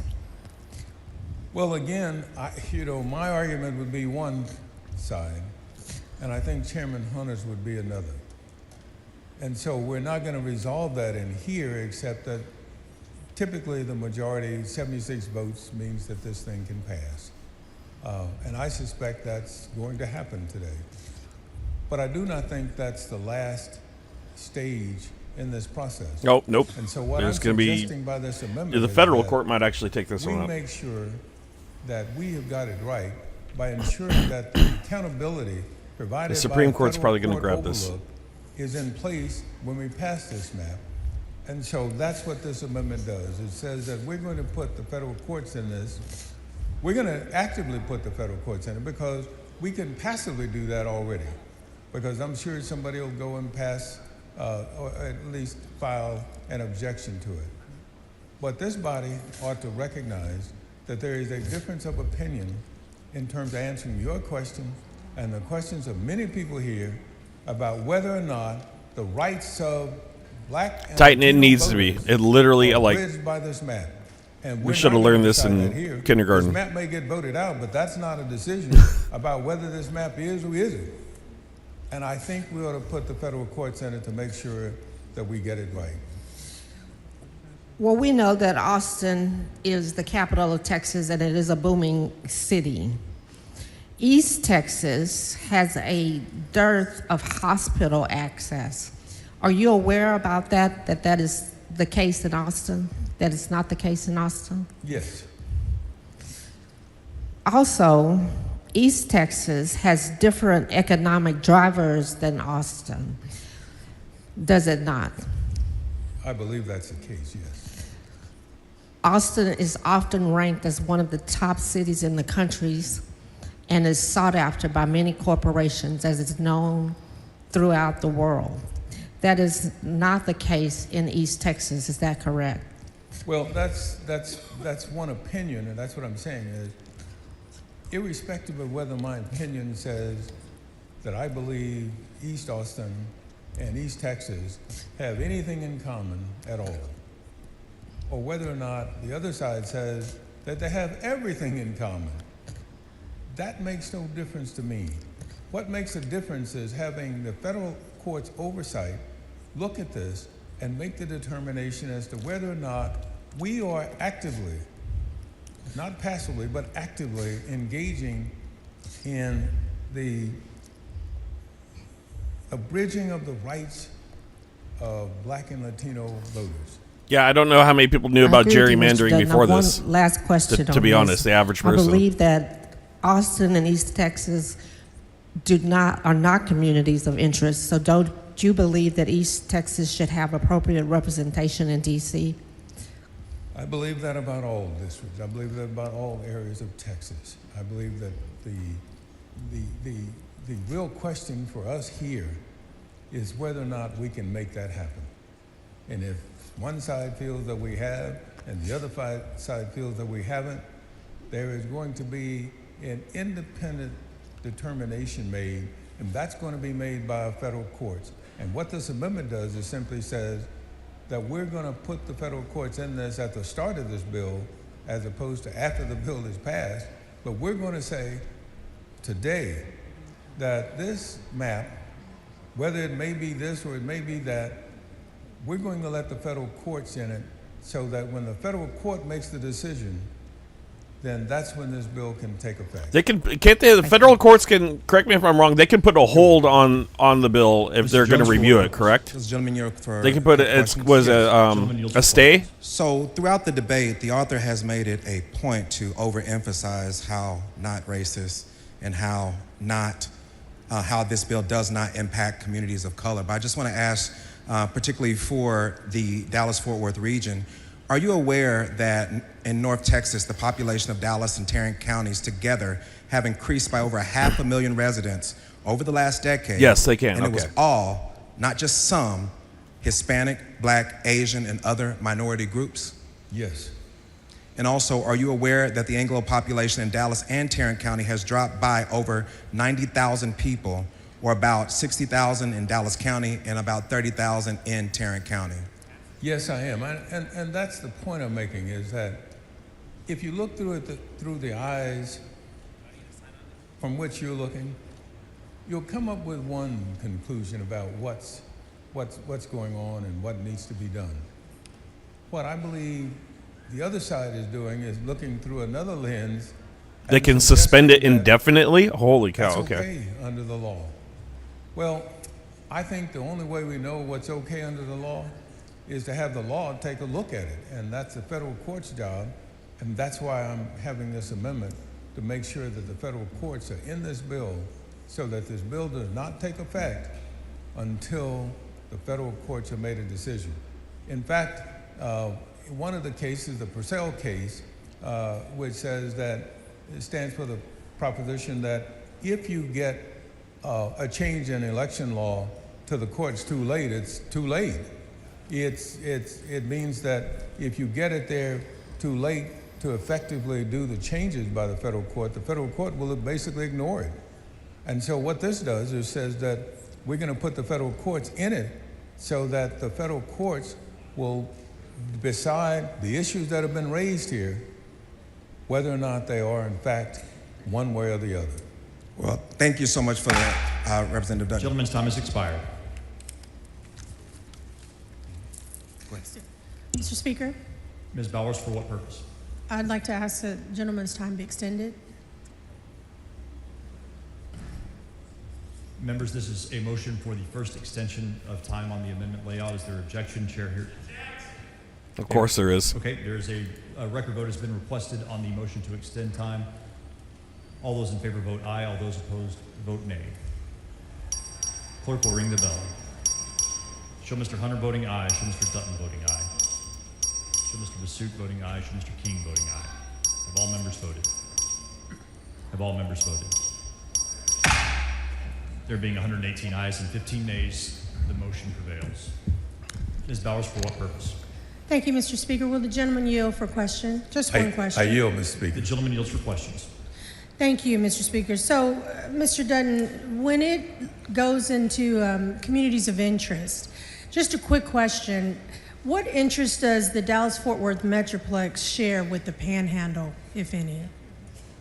Well, I'm probably not the best person to answer that because I must admit I don't know a whole lot about the Panhandle, but I suspect that the answer is going to lie not with me, but with the federal courts. The federal courts are going to make that determination, and they're going to take a look at this and determine, again, whether combining communities of disinterest is appropriate. They have said so in certain cases, but I don't think that in one question case you're asking is one that's on point with the case that's been decided. And so what I'm suggesting is that we ought to make sure that the federal courts are ingrained in this bill so that they can actually make this determination that both sides, I think, want made. Yes. Because I don't think one side is saying it's a racist map, the other side is saying, well, race didn't play a part in it. It's which is all wild. Political partisan. Wild. Well, you know, you could, as a lawyer, I suspect that depending on who paid me, I could probably argue either side. But the point is that we need an independent accountability for this bill, and that's the only way we're going to get it is through the federal courts. And so we might as well put them in this bill and make sure that this bill doesn't take effect until we've had that federal court decision. And that's what this amendment does. Thank you for that. I mean, the simple answer is not a darn thing. Probably, you're right. You're right. And whether or not that ought to be considered in terms by the courts is a whole separate matter. And so that's why everybody ought to be voting for this amendment. Thank you, sir. And I move adoption of the amendment, Mr. Speaker. The chair recognizes Mr. Hunter in opposition to the amendment. Members, I'll be motioning table. It's an unnecessary step, and we don't have kind of a pre-clearance anymore, so I'll be moving to table. Thank you. Mr. Dutton sends up an amendment. Excuse me, Chair recognizes Mr. Dutton. You back this, Dabby? Yeah. Thank you. It doesn't take much, does it? Chairman Hunter's designation that we don't have pre-clearance. But that's not necessarily what I'm asking to do. What I'm asking is that if one side thinks this is the right thing to do, it shouldn't be a problem having the federal courts decide it. Nope. If the other side says that we don't like it, then they ought to be acceptable of the federal courts making the determination. Yep. And to be opposed to it would almost suggest to me that you believe something is wrong with this. Mm-hmm. And that something wrong is the fact that perhaps the other side's contentions are more valid, and so as a consequence, you don't want a federal court to look at it. Well, I think you ought to be for an independent look at this so that the issue of accountability is placed in this bill such that we have a federal court not only look at it, but make the decision as to whether or not one side is right, the other side is right. I trust the federal courts. You've had especially several if arguments you from had the council back write it and from you don't both even know what they sides did. You don't even about know where they what gather their federal information. courts have Oh, said. council did it. Council did This it. is an What'd they do? attempt to give the federal courts an opportunity to say whether or not this bill is valid and whether or not it abridges the rights of the people of color, both black and Latino citizens in this state. And I don't see anything wrong with that. I know we don't have pre-clearance, but we ought to have a predisposition to making this right. And so with that, I move to vote no on the motion to table. Mr. Dutton sends up an amendment. Mr. Hunter moves to table the amendment. The question is on the motion to table. If you're in favor of the amendment, vote no on the motion to table. If you are opposed to the amendment, vote yes on the motion to table. Record vote has been requested. The clerk will ring the bell. Show Mr. Dutton voting nay. Show Mr. Hunter voting aye. Have all members voted? Have all members voted? There being 85 ayes and 49 nays, the motion to table prevails. Yeah, they're not gonna win shit in this. The clerk will read the amendment.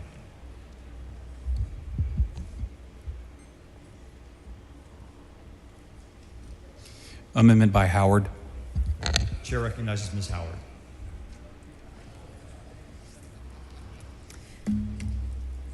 Thank you, Mr. Speaker, members. This is an amendment that says that does not allow the bill to go into effect until an independent redistricting commission has been established. Members, what is happening on the floor today is a blatantly obvious attempt to determine the outcome of the upcoming midterm election before a single vote is cast. Those who vote in favor of this bill will be supporting a process that has been engineered to dilute the power and voices of voters of color in Texas.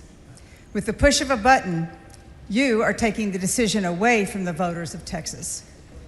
But where I come from in Texas, we're proud of our independent mindedness and believe in our right to self-determination, which is why I know there is no reason why Texans should settle for a redistricting process that does not let us make up our own minds. Today's proceedings are proof that the legislature should not be responsible for drawing these maps. It's clear that when left to do so, the legislature will abuse its power to silence the voices of its constituents.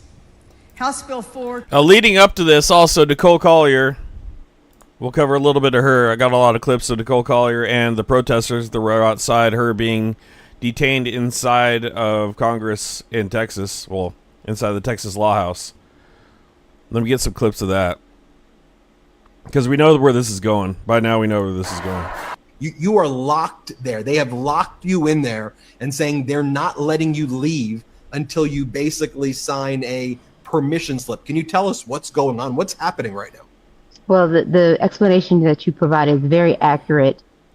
Today, when quorum was restored, the speaker announced that those who had left the state for breaking quorum would be required to sign a permission slip agreeing to be released into the custody of DPS so that they can ensure the return of those members so that they can have a quorum on Wednesday to pass those racist maps. I refused. I just refused to sign this piece of paper. I'm not a criminal. I'm exercising my First Amendment right to resist in my speech. And so I refused to sign. And so I was told that I was going to have to stay here on the floor. They have locked the doors. The sergeants have been instructed not to allow me to leave until I have a permission slip. Now, since we started, I have been informed that I could go to my office. So I have authority to go to my office or back to the floor as long as I'm escorted by a sergeant, and DPS will be following me. You are locked there. They have locked you in there and saying they're not letting you leave until you basically sign a permission slip. Can you tell us what's going on? What's happening right now?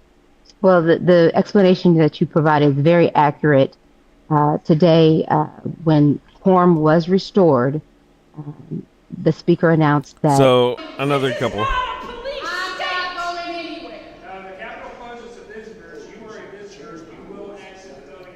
What happens if we don't?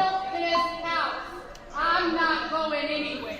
My ancestors built this house. I'm not going What happens anywhere. if we don't leave? If you don't leave, you're going to be arrested for criminal trespass. Okay. Be better than this. Be better than this. It's not about being better. It is about. It is, motherfucker. It is. How many people have you seen arrested for DUIs, DWIs, robbery, assault, and get out of personal recognizance? Fuck you! Fuck you! Fuck you! Fuck you! People did end up getting arrested out of there during the protests, but a lot of people were there. A lot of people, they were not happy. Notice you all are under arrest for trespassing. The account was closed, and will be issued a criminal trespass warning effective for a year, not to come back into the account. You are not allowed back in. Notice. So at least 4 or 5, probably more. I didn't count how many, but quite a few people did get arrested, it looks like. By not making choices, by not making the right choices, by neglecting the American people, by neglecting Texas, you might as well put on masks yourselves.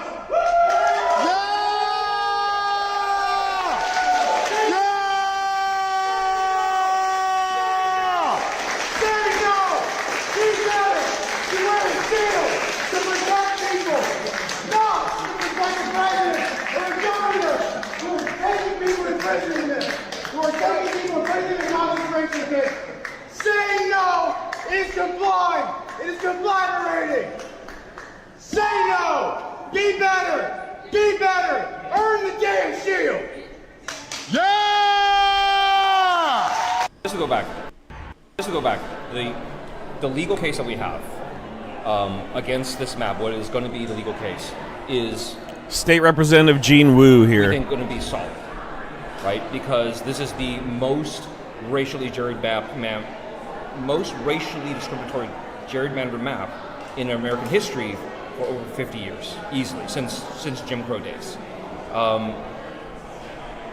This is one of those things where the Republicans, in their overreach, are going to go screw themselves. And the real issue remaining is this going to get to the court in time? Because the court has what's known as the newly created Purcell Doctrine that says if it's too close to election times, that the court will say the map is unconstitutional, but it's too late to do anything about it. Dude, you can't hold it. You can't use this map that's fucked up. next time, but you can use it this time. So that's our concern. That's one of the reasons. Now that we have California backing us up, we try to get back here as fast as possible. That now it has changed our options, right? With California providing some margin of safety, that even if the court somehow finds a way to ignore it, that California will at least protect the nation.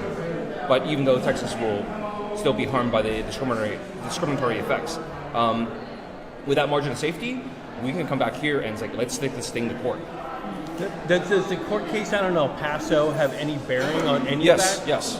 So, first of all, it's important to note that these maps are built upon our already racially gerrymandered map. The 2021 maps from Texas is already considered one of the most racially gerrymandered maps in the nation. And they went to court on that, and we're still waiting for the court decision. In fact, the court says we're going to hold on our decision. When is that court decision going to be? Oh, they're holding it. You guys figure out what you're going to do. So I don't know if that's a play by the Republicans to try to game the courts, but we have high confidence that the court will actually find these maps to be illegal. The question is more about the timing of it and whether or not there's enough time left. There's a reason the Republicans did this in the special session and not the regular session, because that would have provided them more time. So California playing a big Hey, role. fam, I'm here on the floor of the Capitol because I am not free to leave. But I hear you. I hear you cheering, let her out. And I so appreciate it because I know you're tired, you're fed up, just like me. And so I appreciate you taking a stand. Continue to resist. We don't have to take the bullies, we don't have to let them push us over. We can stand up against them. I'm drawing the line in the sand, and I'm glad that you are. Continue to resist and let them know that you won't back down and that you demand fair representation and fair maps.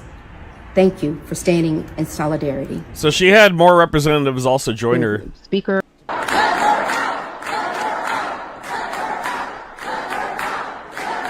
Stand up to the regime. Let your voices be heard. There you see people in the Texas State Capitol building protesting on behalf of the courageous Democratic State Representative Nicole Collier. We had other people join her too. I know other people joined her in the process. They ripped up their right here. In Collin County. I am here today to tear up my permission slip.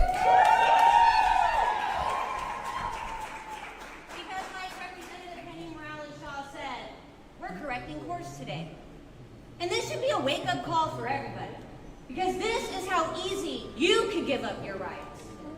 This is how easy the legal system could get turned on you. Because if they can do it to us, they can do it to anybody. Let me tell you something about my friend and colleague, Representative Nicole Collier. Her courageousness is contagious. You saw how many people stood in solidarity with her all through the night. She has so many history makers calling her and telling her they are in the room with her. People like Vice President Kamala Harris. Yeah, Kamala Harris called her. Yep. Texas Democrats, that is not a verb. That's an adjective. I have not covered that, Titan. Democrat does? We stand up to bullies. You know what Texas Democrats do? We pass voting rights acts and civil rights acts. We want to draw fair maps and have fair representation for fair wages. Right? Because we know that redistricting... Titan, the reason I haven't covered that is for safety of the channel. I don't know what that will do to the algorithm, unfortunately, and that's just the God honest truth. I haven't investigated what that does, so I'm not touching that with a 10-foot pole. I have to grow my channel, and I have serious concerns about covering those sort of topics on here. 5 more seats.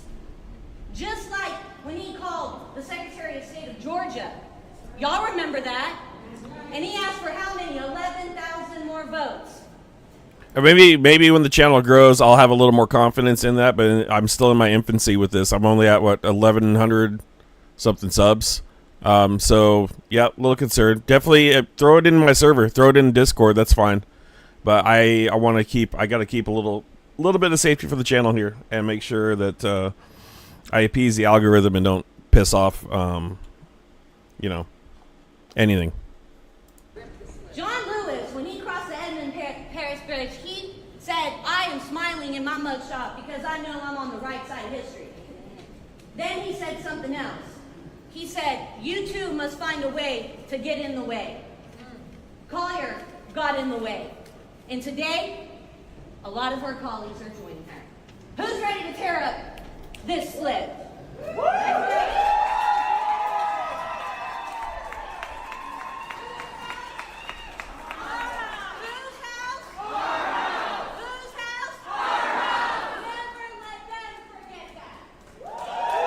A lot of people joining her. A lot of people also, it's... I think more people are paying attention to this now in the nation. I'm hoping. This is super important how this is going to turn out. I'm out of time. I'm going to head out, but keep a close eye on this. Keep a close eye on what's going to happen. Obviously, it's going to go to the courts. We kind of all know. I think we all know where this is going to go eventually. It's going to go to the courts. Whether or not it goes to federal court, whether or not it goes to the state courts is yet to be determined. But the outcome of this is going to be crucial. And right now, California seems to be the golden state for the nation, and not just for California. So, wow, I've never been so proud to be a Californian. I can tell you that. And we'll see how it goes here. Like I showed earlier, we've got some ruckus happening in Sacramento. Speaking of Sacramento, I'll show you what I want to go to. I'm trying to get to, guys. I just need help financially to get there. So we still got the Car for Ukraine fundraiser. That's still going to be active. But a little side quest I got is to get me to Sacramento on the 23rd. That's in 3 days. To hang out with members of the Sunflower Society. For this right here.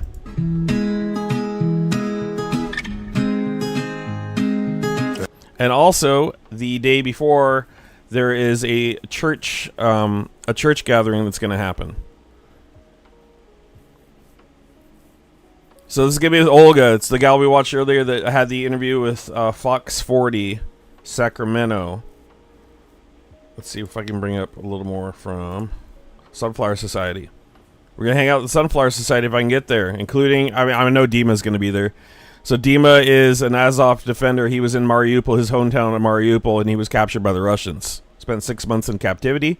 I've got some jewelry, little pins to hand out that K&K made. And then also, probably one of LJ Boone's talismans is going to go there as well. Little bracelet talisman. Really cool. I'm probably going to, and then I'll raffle the other one we have. I haven't decided which one, but I know LJ would like it if they went to the Sunflower Society. Yep. Yeah, I'm running out of time for a prime time stream. Unfortunately, my work schedule is hindering my prime time. I will tomorrow. I'm on, dude, guys. I'm on the 8th day straight at work, and I've missed prime time since I've been back from vacation, pretty much. And the channel growth has been really slow. LJ does great. So does K&K. Look at this. Like, this shit is... It's absolutely beautiful. Look at that. Little pin medallions. I'm going to hand them out. If I can get there, but I need to get there. And I'm out of finances. Summer back to school hit hard. I had a birthday. I had to take my kids on vacation. Because I sacrificed some of their time to cover. I have. You know? And they understand what I'm doing. They're supportive. They go to the rallies with me. This one, I have childcare. I want to go by myself and really get into on the ground independent journalism. On the 23rd as well at the church right here. Night of Prayer and Hope. It's going to be in Carmichael. Yep, North Ave Carmichael. We're going to go there Saturday, 7 p.m. A Night of Prayer and Hope. So I want to get there on the 23rd. As Olga say, you're warmly invited to an evening of music, reflection, and prayer as we gather in support of Ukraine. The program will feature beautiful music and singing, heartfelt prayers of peace and healing, an art exhibition and fundraiser featuring original works by Ukrainian artists, tea, treats, and meaningful fellowship. A selection of artwork will be available for purchase. Proceeds will help benefit Help Ukraine Fund. So this is going to be on the 23rd. It's a 2-day event. 23rd here, and then the next day on the 24th. 24th here. There's going to be, I believe, early bird breakfast. Yeah, so what to expect, 8:15 a.m. To 8:45, breakfast for early birds. I'm probably not going to live stream the breakfast. Wrapping up all car preparations, group photo, encouraging speeches, and then start driving at 10 a.m. There's a route. We're going to follow. It's going to be a caravan of cars decked out. I've got a little flag. I'm not going to bring my big flag because I don't have have one that mounts on a pole. I might wear one though. I might wear my Car for Ukraine flag there. And then hang out. It's going to be a drive-through. I want to live stream the whole event so you guys can be there with me. The only issue is I need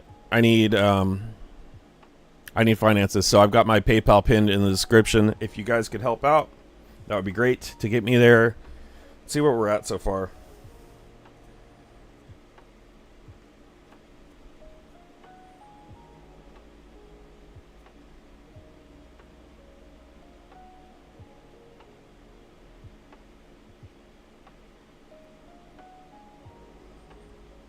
I got another BB. BB gave me 25 yesterday. Thank you, BB. Jill threw in 25, 20, 25. Darlene, 10. Steve, thank you, Steve, 40. And James with 20. So, 60. 115.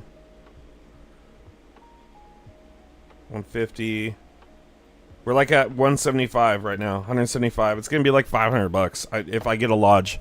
If I can't make the goal, I'm gonna ask to stay somewhere when I get there. But we're at a critical point of me going. And if I don't, like I said, if I don't get all the funds to go, it's gonna just go into the fundraiser, whatever you guys give me for the Summer Sunshine campaign that is still active, right here. We're at 6,341 euros. Haven't had a donation in about 4 days. So, yep, it's a little slow. 6 days. But the total campaign, that's why I feel confident of doing the side quests. We've already made the total campaign. So anything after that, it's just for clout to get the truck ourselves for the prime unit. So we've already made the goal. So the other ones, these will be combined. But that's still active, so it would go there. So please help me get there if you could. That's all I got for you guys today. Thanks for being here. Tune in to Reuters has a live stream of what's happening in Texas. That's where the feed was. If you guys want to check it out, shout out to Reuters for airing it. And that's all I got. We know how it's going to turn out. They're going to redistrict. Hey, LJ. Hey, LJ, I'm probably going to bring, if I get the sack, I'm going to bring one of these to give away to either Olga or to Dima. Just to let you know. One of the two tiles. The other ones will be raffled. The other one will be raffled. Also, coming up, we're going to, after the Car for Ukraine fundraiser, we're going to circle back to Rowan. Rowan he's given us permission for face reveal. He's headed back to the front. That's our buddy that Paige met up with and delivered him some armor and some chest seals. He's my buddy. He's friends with my friends in Sacramento. And yeah, we've been supporting him. So we're going to circle back to him. Got a lot of content. Probably hit him with some PayPal. BB helped him out. He got some cool stuff. I'm going to keep it OPSEC, but he got some cool stuff that'll hopefully keep him in he's got 5 men left of his original group that are still alive. The rest were killed. So he's been through the ringer. He survived an attack by a drone, and he got a really big, nasty scar in his head from it. But we got him a new helmet and all that. All right, guys, thank you very much for being here. See you on the next one. I would plan on a stream definitely tomorrow. I will try to do a primetime stream to see if we can knock this out, but that's really going to be just about the last day for me to gather funds. So hopefully, hopefully I can get there. I really want to go film that for you guys. I think it'd be really cool. It'd be really good for the channel growth as well. All right, guys, let me hit you with an outro. I will see you all later.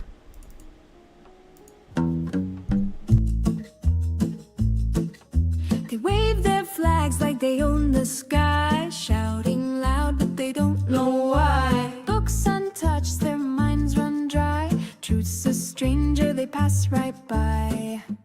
Oh, false flags flying high, empty hearts where the truth won't lie. They scream of love for the land they claim, but their wicked deeds bring only shame. But their wicked deeds bring only shame. But their wicked deeds bring only shame.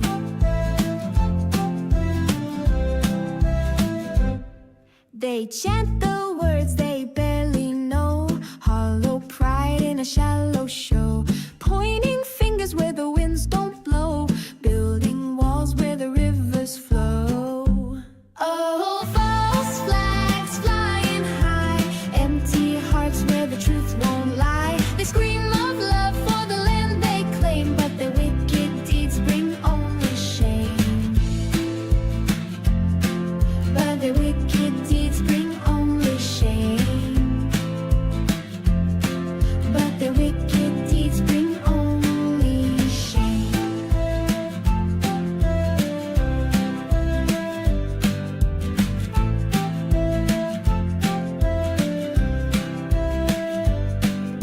A patriot's heart should beat with grace, not with fists or a hate-filled face. If love's the seed, then let it grow, not in shadows, but where light will show.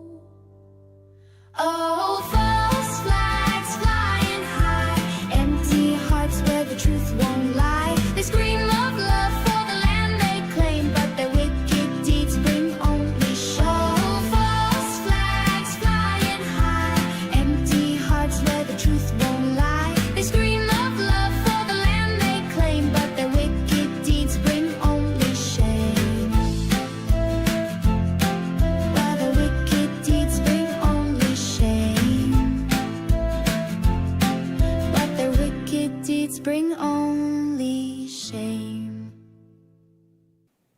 Why would you think Michelle Obama's a man?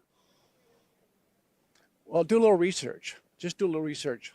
But that's like out there. What's out there is the fact that her walking out in a skirt, and there's an obvious bulge where there shouldn't be one. Another day.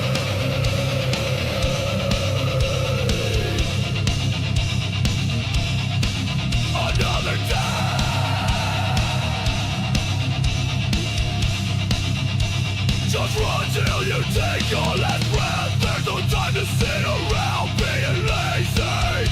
Renegade junk is gonna grind out daisy. Survival schemes, raiding dreams like you don't care. Zombies crumbing on some bodies like a nightmare. Grabbing loot in the spawn might just fight there. And the goons shooting at me, yeah, we're out there. Keep the feet dry, light a fire if you're crazy. Survivors out there shooting, yeah, that's day.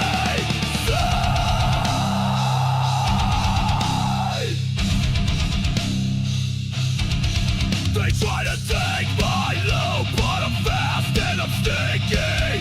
Hearing footsteps in the woods, yeah, that's creepy. But I'm a wolf and all of you looking sheepy. Knock you one gone, now you feeling little sleepy. Waking up, your loot's gone, don't go crazy. Another day, another death, yeah, that's Daisy. Hear the bullets crack by your head, make you screech. Run, cover, keep your gun by your reach. Wear your armor and a helmet is what we preach. Or get your ass sent back to the beach. Clean your water, cook your food, wash your hands. Keep one eye on the bad guy and your friends. Watch for killers who shoot at you through a lens. But this is how the story always